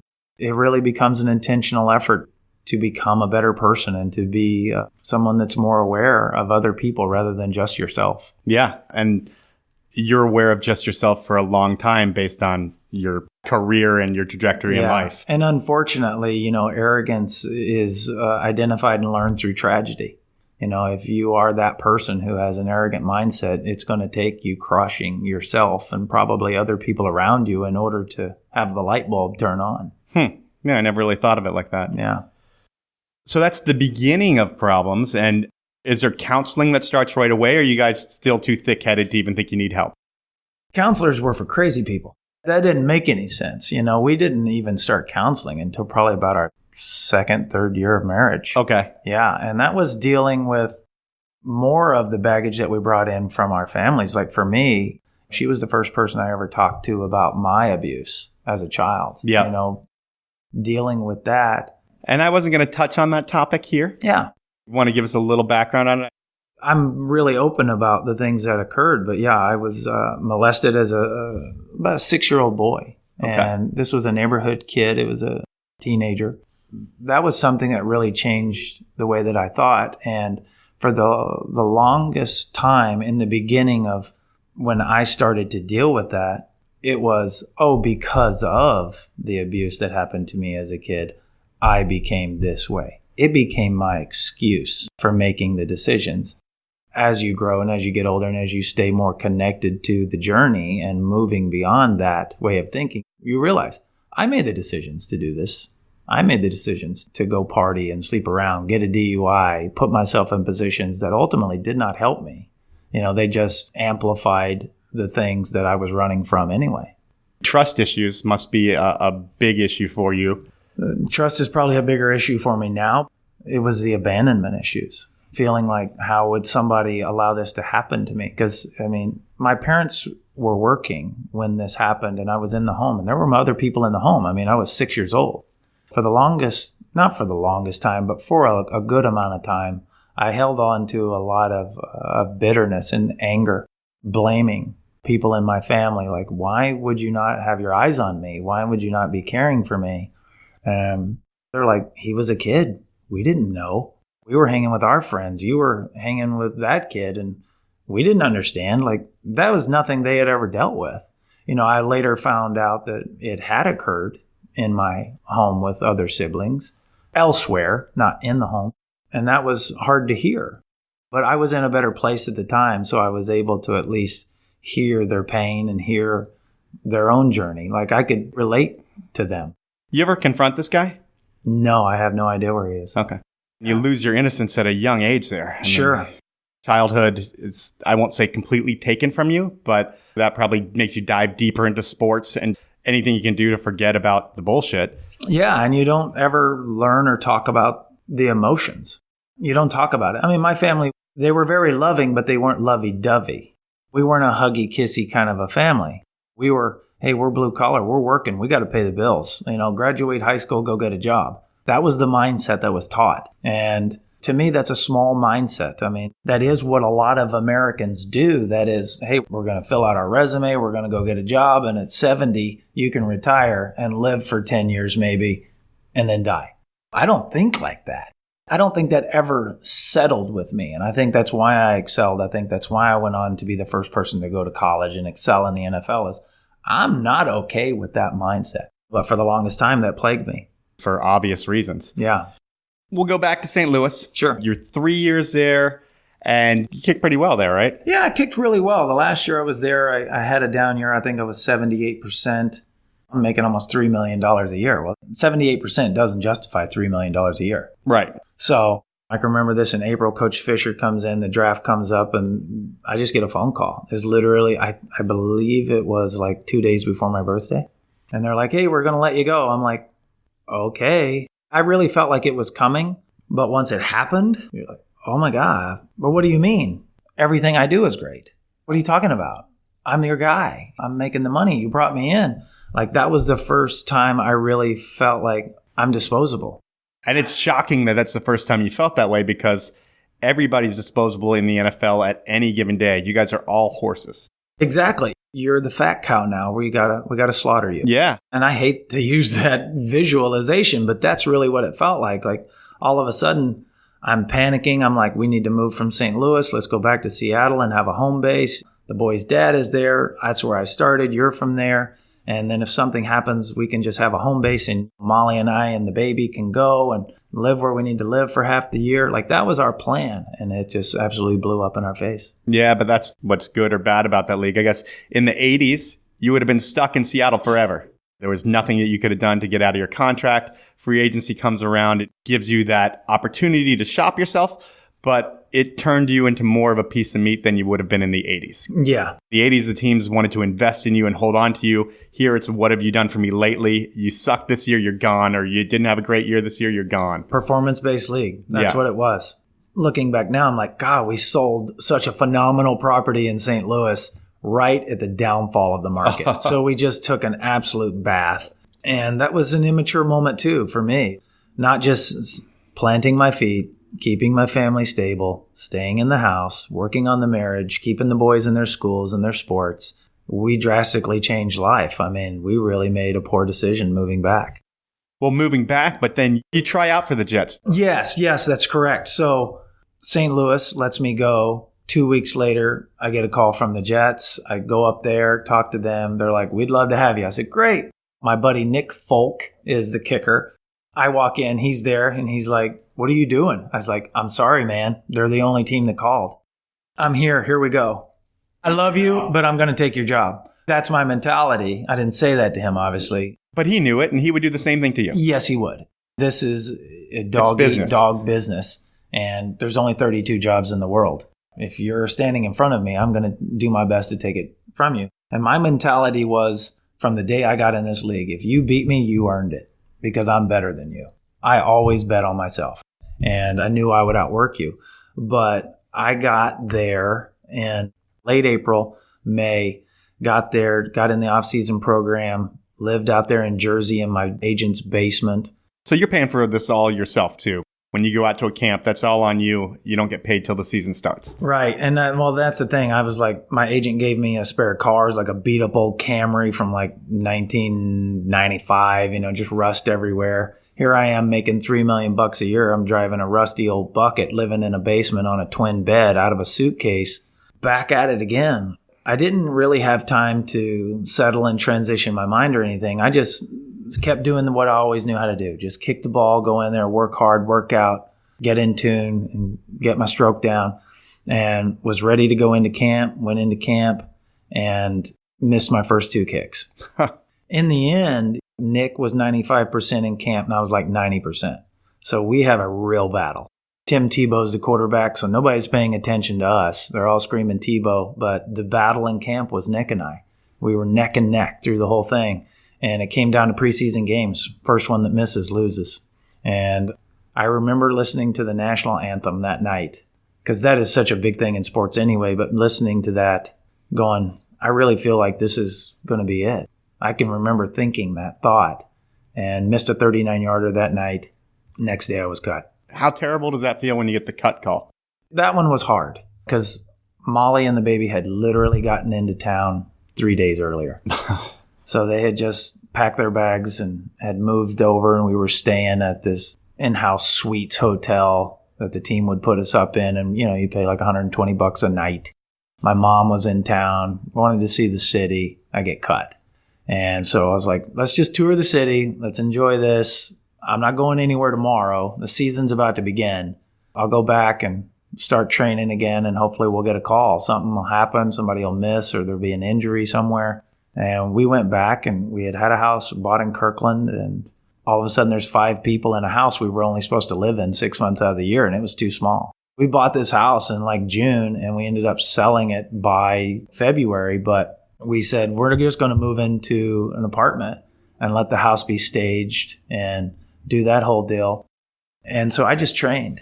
I worked in the rain. I worked in the wind. I worked when high school kids were on the field. I worked when they were off. I worked until the sun went down. I kicked every day as often as I could. I went to San Diego to work with John Carney a little bit. I did all I knew how to do. And again, the game became fun. It was a major transition for me. I started to understand my mechanics more, understand the ball. I understood how to make the ball fly differently. I developed into the kicker I became the next 4 or 5 years. And I remember that December, we were moving into our apartment, and I was carrying boxes, and on moving day, my phone rang, and I had to look at Molly, and I'm like, I got to go get on a plane, honey. You got to empty the truck. I'm so sorry. And she had already moved, from St. Louis into the first house, and then moving out of that house and into this apartment. And here I am leaving. Compound effect, man. Not easy for a marriage. No, it just kept happening. And how we dealt with those conversations, whether they were arguments or not, it just wasn't fun. It was stress-filled, and tension was just building all the time. And we had fought throughout this, it had been tough for 2 or 3 years. We had really battled on how to manage life and manage all the other X factors that we were dealing with as a blended family, and moving and vacations and having a vacation house. Like we just had ourselves spread so thin, we didn't even have time for each other. And we're trying to lead marriage type Bible studies. Like we're trying to be the couple that people can follow, but we really didn't know how to do it. So you're trying to appear perfect. Yeah. But behind closed doors, it's not like that. It wasn't. And we felt like we were moving in the right direction, at least at the time. Our mind frame was we're hanging around the right couples. We've got good people around us. We're involved in the community, involved in our church, and we're working hard at just being the good veteran couple on the team. When I have seen you, because we probably hung out 8-10 times on the beach on Alki, Molly's always been there. You've been there, kids here and there, and everything seems normal. Yeah. I would never know that there was any issues based off of hanging out with you guys. But it sounds like that might be the outward appearance of you guys at all times. And then when you get home, that's when the problems come out. Yeah, absolutely. And it's how we made each other feel. She was really crying out for somebody to love her and lead the way and be that strong man who put the family first. And while I felt like I was doing that, I did not understand how to communicate that to her the way she needed it communicated. It's like, I'm saying it. Why don't you understand it? Women and men, we speak differently. It's like blue mouth, pink ears. Yeah. I say something, you hear something differently, and it's vice versa. That Mars-Venus thing. And for me, I just never really could grasp that understanding. And it just built the frustration for me. Like, why do you not get this? And she'd look at me and go, why do you not understand? Just love me a little bit, just help me. And you guys could never fill in the details of explaining that to each other. We didn't know how to do it. And as many seminars as we went to and as many people as we talked to, it doesn't matter until you get it. The idea of getting it has to do with each individual working to change the way they do things. If I'm going to love you, then I'm going to change the way that I speak to you so that you can hear me. And it's got to be reciprocal. And we weren't achieving that. And it only created more problems. But you get a call from the Bengals and get to go to the most wonderful shithole in the world. I had so much fun there, though. And it was one of the best locker rooms I'd ever been in. I had to go compete for the job. There was 3 or 4 other guys there. Billy Cundiff was there. Neil Rackers was there. And Mike Nugent had pulled his calf doing onside kicks at like 8:30 in the morning. The coach kind of felt like it was his fault. I learned that later on when we were trying to negotiate that contract, but came in there, had been working for 4 months, had just really developed an understanding of how to do my job at a much more detailed level. And Darren Simmons was just the coach that I needed at that time. People come in and out of your life at certain times for a specific reason. Some stay, some leave. Some you just move on from. And as you grow, you find somebody that's more equipped to deal with you at that stage. And I came in, went 91%, kicked them into the playoffs. First time they've been in the playoffs back-to-back in forever. For a long time. Andy Dalton's entering the early portion of his career and is just lighting it up. And he's won just about as many playoff games today as he has back then. Yeah, that's exactly right. But it was a great catapult into what was next. And we finished there, went home, and that's when it fell apart. But Cincinnati was such a great opportunity for me to really show the world that I had grown and I had changed as a kicker, and I had developed the ability to walk on the field again like I did when I first came into Seattle. Like, I'm going to make everything, and there's just no question about it. I don't care where we're at. Well, thinking of that, what is your mental preparation for going into a kick? How do you replicate that every time you go on the field? What do you coach to other people who are asking your tips? How do you get in that zone? Because it sounds like at some point in your career, you weren't there. Yeah, I was allowing so many other distractions in my life. My brain was hardly ever clear. And at this point, you create mantras. You create a method of preparation. How many kicks am I going to hit in the net when the team is at the 50-yard line, at the 40-yard line, at the 30-yard line, as they get closer and closer to your range, understanding that I'm made for this moment. This is what I'm meant to do. I'm going to trust my holder. I'm going to trust my snapper. Things are going to go well. And absolute belief that nothing's going to go wrong. But also, I understood what it felt in my body to kick the good ball. Just like a golf swing, instantly if you hit a clean ball or you shanked it. You don't have to look up. You don't even have to look. Just put another ball down. Yep. Let me hit another one. Mulligan, I was there. I knew it. I knew that I felt good. My body mechanics were good. And when people come up to you and they say, dude, it looks like you're barely moving, like it's effortless, you know that you're in the zone and it's flowing. I don't remember those kicks in Cincinnati. I don't remember the last couple of years at the Giants. I was so deep into my understanding and my soul was clean. I was good. I was moving forward. Molly and I were doing so much better when I was at the Giants. My closet was clean. I had no more stuff that bared down on me as a person, a spiritual person. Essentially, I had cleaned out my closet and I was free. I was free in my spirit. I was free in my mind. And I had the ability to kick with that freedom for the first time in, at that point, would have been 11 years of my career. I was starting with the Giants in my 11th year. And I went into those games with no baggage for the first time in my life. I wasn't out drinking. I learned how to recover. I had lost 30 pounds. I had changed my diet. I was studying every night on what it means to be bigger and better for my wife. And I just was in that zone. My life was coming together. There was nothing going wrong. And then you go to New York. Yeah, all of this is happening in New York. It was incredible. Things are going well for you when you get to the Giants, and you've got to be psyched because while you did try out for the Jets and that didn't work out, you're now in the biggest market in the world. And every game winner you make is going to be bigger than anything you've ever done in your career. Any mistake you make is going to be bigger than any other mistake you've made in your career. So there's a lot riding on living in New York. And is the experience of being a Giant different than anything else you've experienced in pro football? The experience with the Giants was different than anything I had ever experienced in my life because I was different. I was more mature. I had essentially cleaned out my closet. Molly and I were in this deep, intensive counseling session that I was going through to deal with my abuse and our relationship. And for the first time in my life, my soul was clean. I was free. And I was getting to kick with that freedom. And that may not make a lot of sense to a lot of people, but I had really just cleaned out the closet of things that Molly and I needed to deal with, the secrets that we had from each other, the things that really weighed on my heart that kept me from being the best. And I mean, I had learned how to work out differently. I'd lost 30 pounds. My diet had changed. I'd stopped drinking essentially altogether. Lame. Yeah. You know, I was staying in at night. I was reading books and I was really working on me for the first time in my life. It wasn't about football.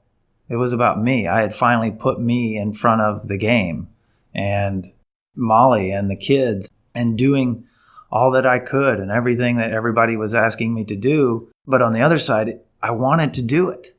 I wanted to change. I wanted to be better. And that's when the journey started back in 2013, just finishing with Cincinnati and going into the Giants. Tom Coughlin was the perfect next coach. A disciplinarian dad who made sure you were 10 minutes early to everything and did everything right. And he was inspirational. He spoke every morning. To me, it was like going to church. And for other guys, they were like, yeah, it's just another coach. But where I was mentally and emotionally, this guy was the best thing that could have ever happened to me because he believed in accountability. He believed in the integrity of the game and working hard and preparation. I mean, some of his meetings, you come in Monday and Wednesday, those meetings would be 45 minutes an hour.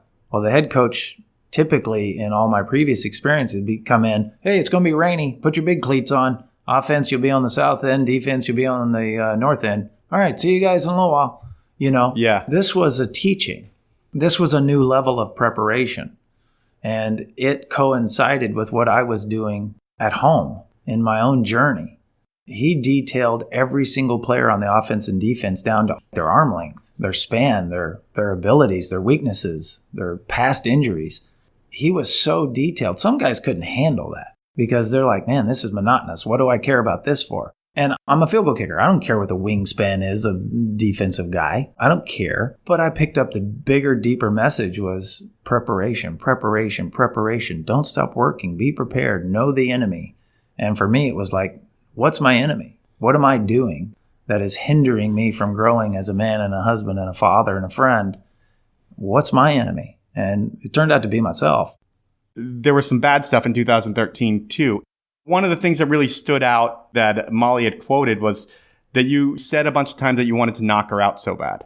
And that's a tough thing to say to anybody. And it's especially someone in, I won't say a dominant position, but you are a bigger, stronger person than she is and you cohabitate. And for her having to hear that, I'm sure that's, at first you kind of laugh it off like, what an asshole. Yeah. And then eventually you start taking it seriously and you get scared and there's calls to the cops. And so what's going through your head there? Because it sounds like at that point it's when you're starting to get free, but there's also dark stuff too. Well, in the beginning, I mean, this stuff that Molly is quoting, yeah, those things occurred. I mean, we pushed each other to limits that people that say they love each other shouldn't push each other to. And my responses were wrong, but that definitely came out of my mouth. And the beginning of 2013, she filed for divorce. And then it was a month and a half later, she's like, but if you'll see this counselor and if you'll do these specific things to show me that you're going to put the marriage first, then let's do this. And I was like, I'm willing to do whatever you need me to do. I want to save my marriage. I do love Molly and cared for Molly and wanted to be with Molly, but it was time to change. And I couldn't control whether that was her perspective or not, but it was time for me to change for a number of reasons, not just because of my marriage. I was unhappy. So the things are taking a turn in your marriage, and there are two sides to every story. I've heard Molly's side because it's become very public. I've read your journals because I believe the courts or counselors made you write them, and they were published as well. All of this paints you in a terrible light. Nothing good has come out of it. The one thing I don't really hear a side on is yours, and you were never charged with anything. Right. But no one wants to hear from the male who's being charged with abuse and hearing any excuses or anything because you know what? It doesn't do you any good. It lets people point fingers at you saying he's not owning it. But in terms of life, there are two sides of every story. Actions speak louder than words. And in the actions that I've read about you, there was some violence. And there was what we saw from Ray Rice. That is the worst of the worst that you can see, you know, someone causing harm to anyone, women or man. It doesn't matter. Right. You just don't do that in life. We're taught to use our words, not to use our actions when solving problems like that. And in yours, I don't want to put words in anybody's mouth, but it sounds like the violence wasn't punching. It was more restraining. It was more holding. It wasn't like you were punching someone in the face. I can't even believe I'm talking about this, but I am. Right. When I read that you're charged with domestic violence, sure. On paper, I don't care if you grabbed her arm and put a fingernail mark on her. I see two black eyes and you beat her. Yeah. And I'm sure you're labeled that.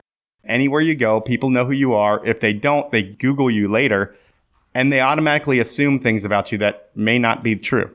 That is the very frustrating part about that. But the other side of it is that I needed to protect the progress that I had made from 2013, March of 2013, until when my journals came out and speaking to the media about the arrest in 2015.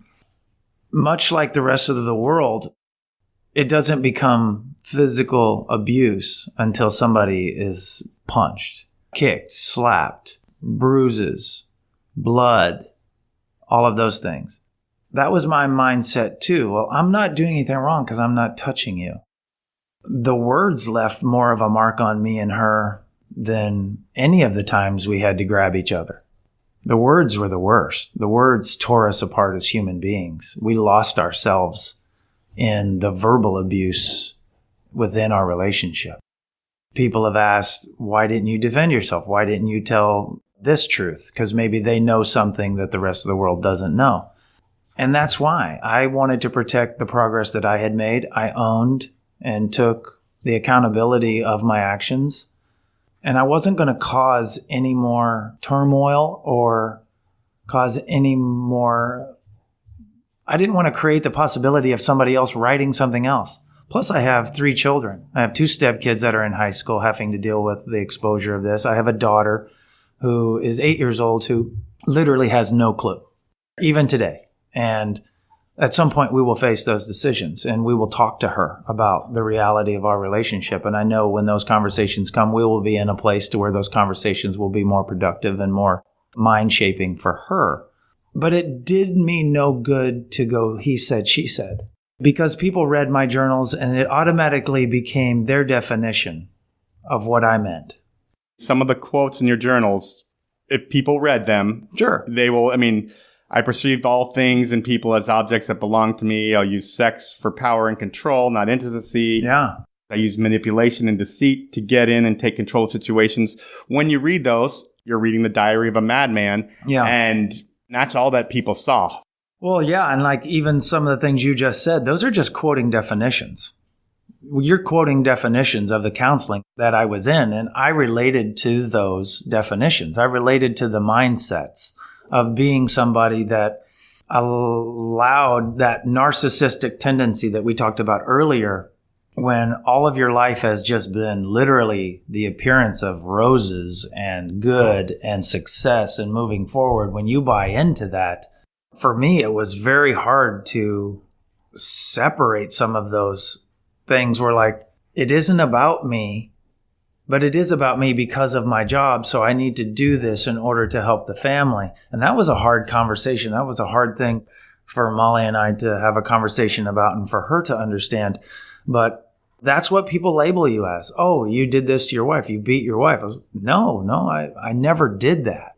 It doesn't justify what did occur within our relationship. It doesn't justify my decisions because they were my decisions and they were my inadequacy and my inability to communicate love to my wife and handle our conflicts in a responsible, loving manner. We were not there yet. And people would say, well, you've worked for so long and you've done this and why couldn't you get it? I was like, we just fought and we knew the triggers. She knew my triggers and I knew hers. We knew how to make each other blow up. And I could sit here and tell you the truths and I could tell you the other side of the story, but it doesn't help me. It doesn't help me personally. It doesn't help me in social media. It doesn't help me in the papers. It doesn't benefit anybody. The truth is known by the decision makers, but they are worried about the perceptions of themselves.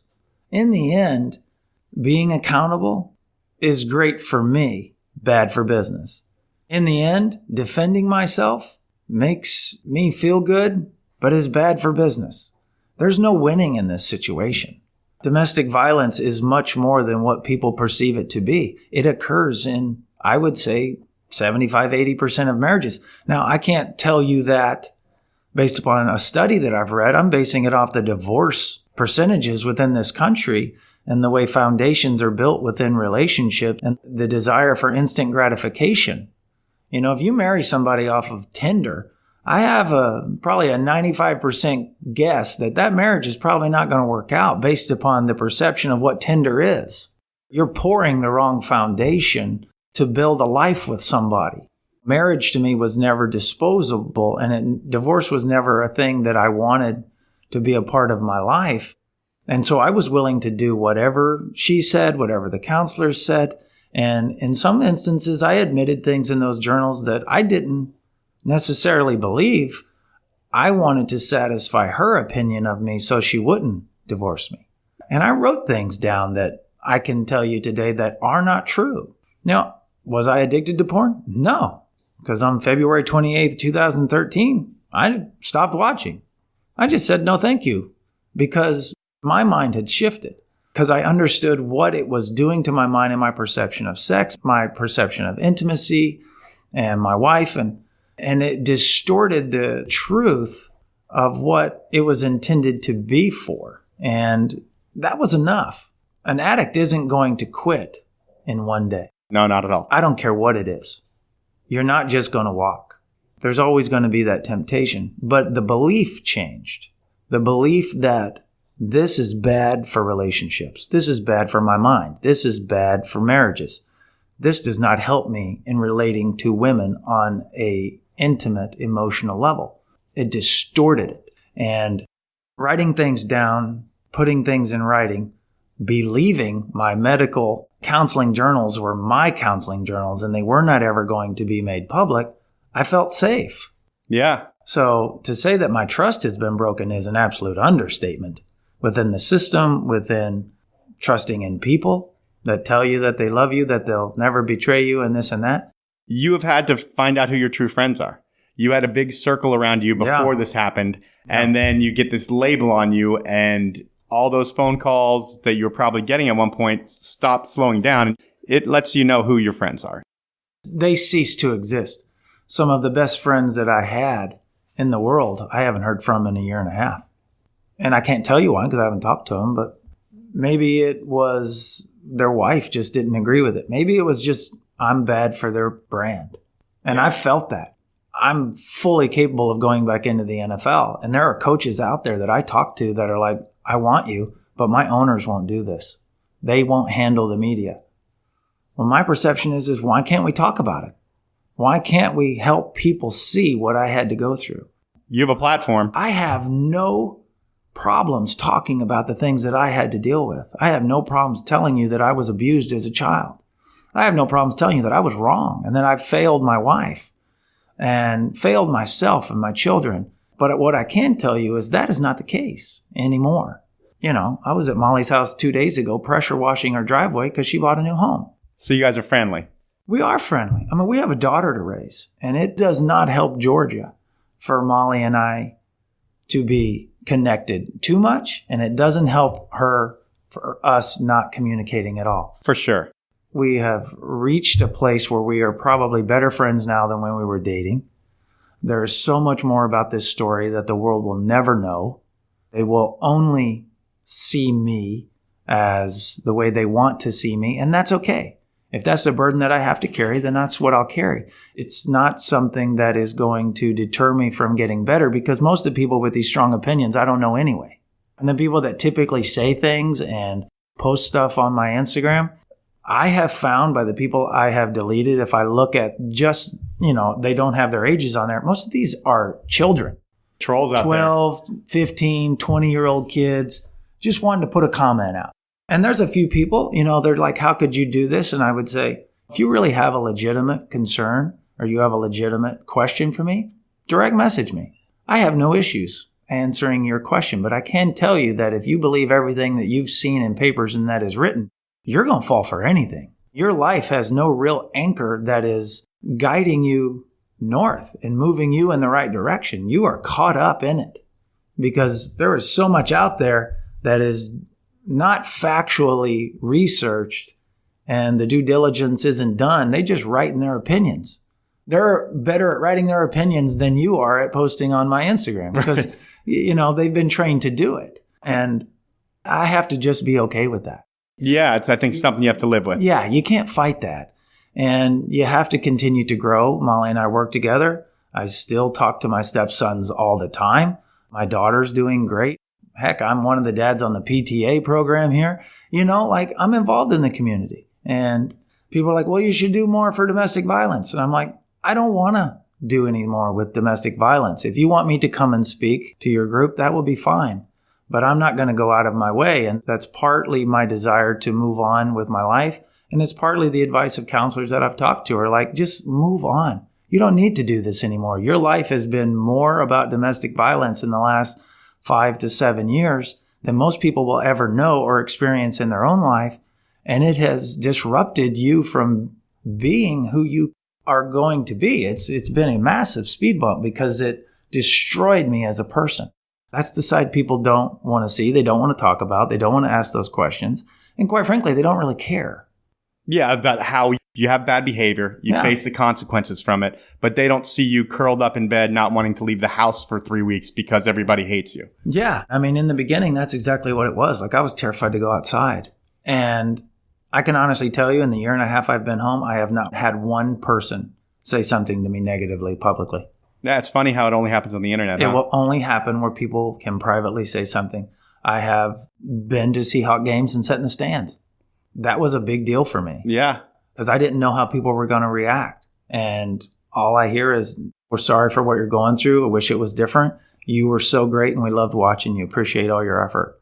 I've not had a bad interaction, and that has surprised me, but it's also enabled me to let go of a lot of those concerns. We've been talking about this a lot, but there was an arrest. There were no charges pressed. No. The arrest happened in 2015, I believe. Yeah, 2015, May. And then you were suspended 1 game in the NFL for that. Yeah. But then your journals that were part of a counseling agreement were released publicly, and they should never have been released, but they were. The NFL looks at these and decides to try you again, and you pretty much get the ban. Yeah, I mean, that's pretty much what has happened. And even when I said in my interviews with them, like, I divulged all of this to you. I even told you I had journals. I didn't know that they were passed on to the sheriff's department. The attorneys didn't even know that it had happened. No one knew that the journals had been given as evidence because they weren't evidence of what happened in May. They were just evidence that, look, my ex-husband, he's admitted to being abusive. A pattern of abuse. A pattern of abuse. She was trying to help them see that she wasn't lying, because what people don't understand is that the investigators were telling her that she was lying. They were tricking her. Okay. They never spoke to me. They never spoke to my attorney. They got Molly to come in and divulge the situation. And when she started to probably grasp that concept, she just stopped communicating with them, and they couldn't press charges on me. And we went into a parent evaluation, and for everything that has been said, for the state to say, look, this guy's a great dad. He can get 50% of his young daughter to be equal decision makers. That doesn't line up. It doesn't make sense. There's no way, if you know the whole story, that you go, this guy is a good parent and he gets to have his 8-year-old daughter in the house, week on, week off, going to doctor's appointments with Molly. She helped me buy the furniture in my living room. That doesn't make sense because people want to believe what they want to believe. Am I deserving of a chance to defend myself? That's not up to me. I'm moving forward. My life is moving forward, and I will have to deal with the consequences of my actions for a very long time. And I've felt that recently, even trying to get jobs, and people are like, well, we read some stuff on the internet. We can't hire you. It's bad for the brand and bad for our company. And I'm like, well, I'm not going to do media. I want to sell. I want to be out working. I mean, I have bills. And they're like, well, this is probably just not the place for you. We can't do that. In those moments, it can be very trying and upsetting. And you can feel those seeds of bitterness trying to set back in. And I have to pick myself back up and go, okay, well, that's just not where I'm supposed to be. There's something bigger and better coming. And the power of influence and some of the places that I am finding myself in to impact men and their lives and their marriages, it will never be seen because I'm not attempting to do that. I genuinely want to help men get out of their own way and help them identify what domestic violence really is and what it looks like, and how do we stop the patterns of this intense arguing? It doesn't help anything. And ultimately, our children are going to implement this in their own marriages and in their own relationships. It only starts when you choose to branch off and create your own legacy. Well, Josh, it's pretty heavy. Yeah. I'm going to get us into some much lighter stuff. We've been going for a long time. And I have a part of the show that I call inappropriate questions that should lighten everything up. There's probably a couple things I missed back there that anybody can find online, but you were suspended 1 game at the Giants. You go back to play 5 games or something like that. Yeah. They read the journals, then they suspend you again. This is not a court of law, so double jeopardy does not play into it. And right now you're out of football and you want to get back into it. But what we are going to get into is inappropriate questions. And I had one of your former teammates, David Vibora, ask the questions. I'm going to let David tell us a little bit about what he's up to these days, and then we'll jump right into the questions. I'm the founder and CEO of the Adaptive Training Foundation. We run a gym program intended on really creating community through exercise and training people with physical disabilities, 2/3 of which actually are combat injured veterans. So mostly amputations from those that went to serve our country and were hit there by IED blasts, spinal cord injuries.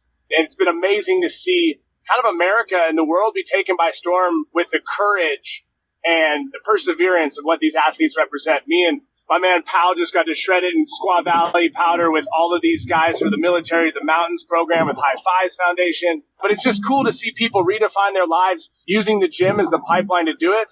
And myself, Josh included, the sanctuary for us has always been the weights, right? Working out. How do you use moderate talent to achieve maximum results? And it's through hard work. And so that's what I'm doing now in Dallas. There's no one more positive, and I went skiing with you guys last week, and it is amazing. When you get done skiing with these dudes, they go up for a day of shredding and then they're popping off their arms and legs. And it lets you realize how the life problems that you might have right now being an able-bodied person aren't really that important compared to what these guys are going through. And they're way more positive than me. Maybe not you, but you have something that I don't. Yeah, it's a mirror into your soul, right? When you see people that it kind of defies, it's a very visible and visceral reaction. And it really challenged you to lose your excuses. You know, the world doesn't owe you anything. If anything, you got to ask, hey, what is it that I can contribute that I'm not tapping into, perhaps because of fear? Maybe the fear of being embarrassed, maybe the fear of the false self, right? Of being like, hey, man, do I have what it takes? And these guys, they just emulate that day in and day out. And so it's a nice dose of inspiration and motivation for me. Awesome. Well, we are going to talk to you in the fall and talk about your story because it's got a lot of peaks and valleys and it's an awesome one. But right now it's all about Josh and inappropriate questions. And I hope you can make him very uncomfortable. Are you ready to give him question number 1? Let's rock. Fire away.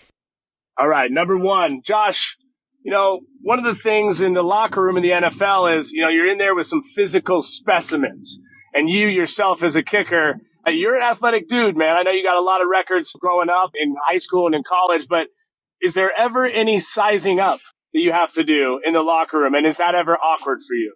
So, Josh, that's question number 1. You see a lot of things in the NFL locker room, some bigger than others, some kind of like baby's arms, I'm sure, and some kind of like thimbles. And I guess David's question is, it's a weird question now that I think about it. How do you stack up in the NFL locker room, and what's the biggest thing that you've ever seen there?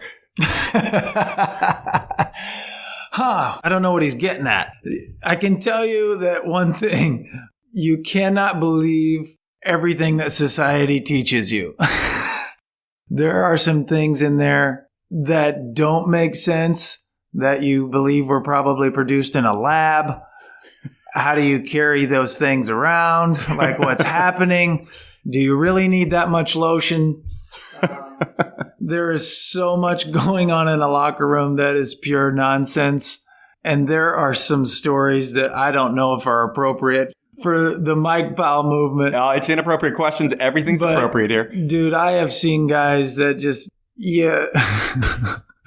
there's just no right way to answer this question without it coming across wrong.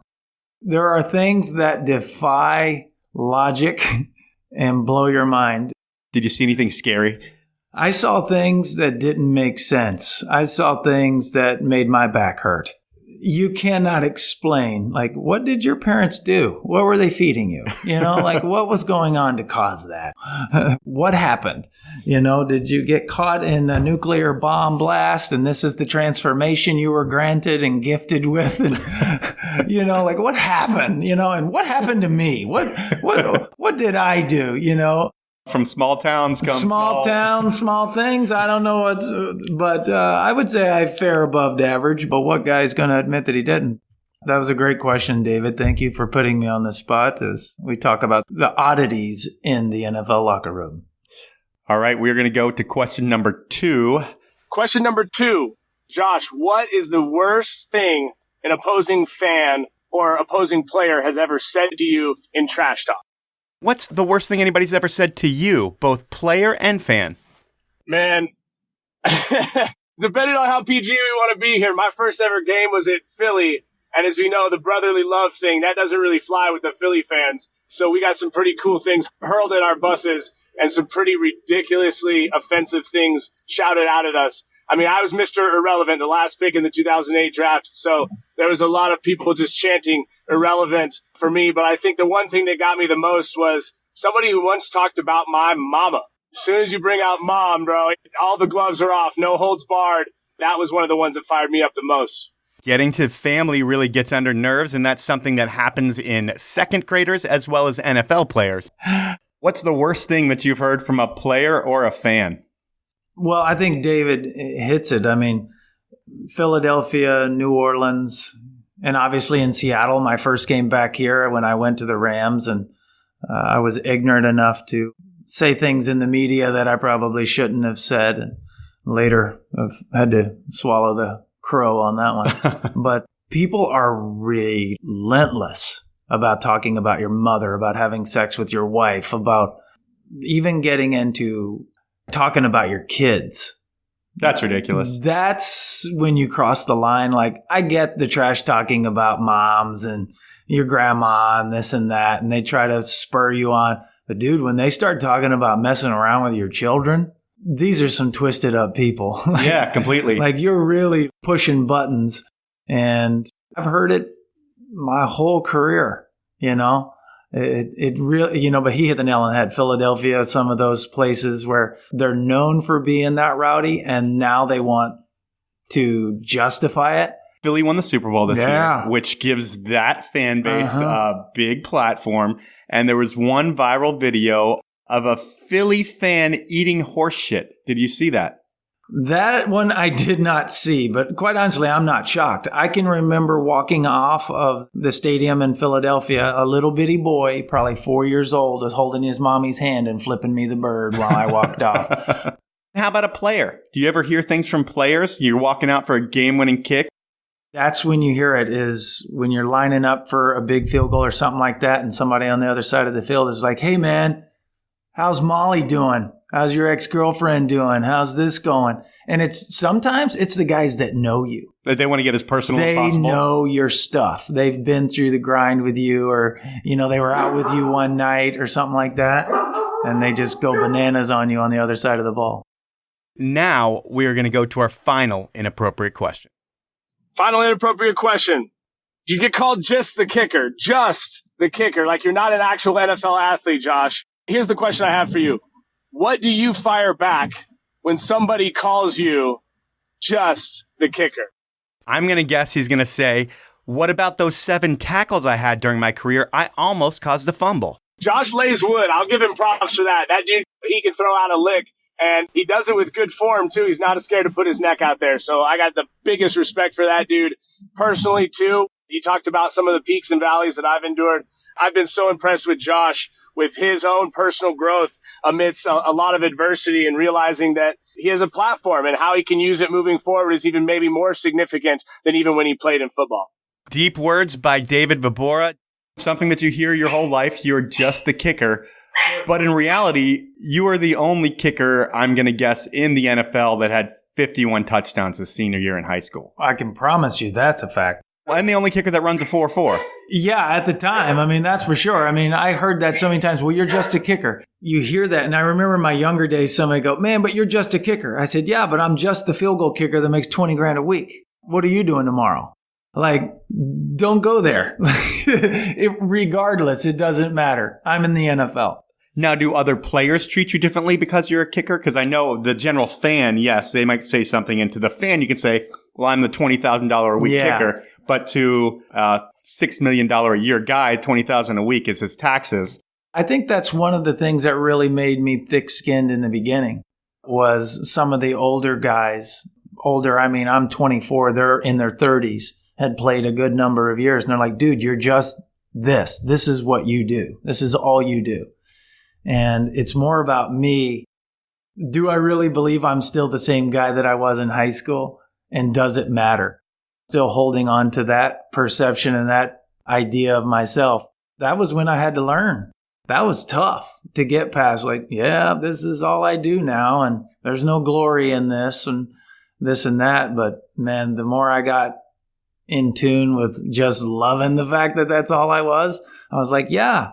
Well, I'm just a kicker and, I'll be feeding you applesauce in about 15 years. I hate to joke like that, but that would have been some of my comments. Like, don't worry, I'll take care of you whenever you're using a walker. Yeah. Like, you wish you could have my job during the week, but you just don't want my job in the final seconds. When you're carrying me off the field this weekend, just be careful when you're grabbing my thigh because that doesn't feel good. And since you're an offensive tackle, no one's ever going to carry you off anything. Anything. Yeah, you're a big dude.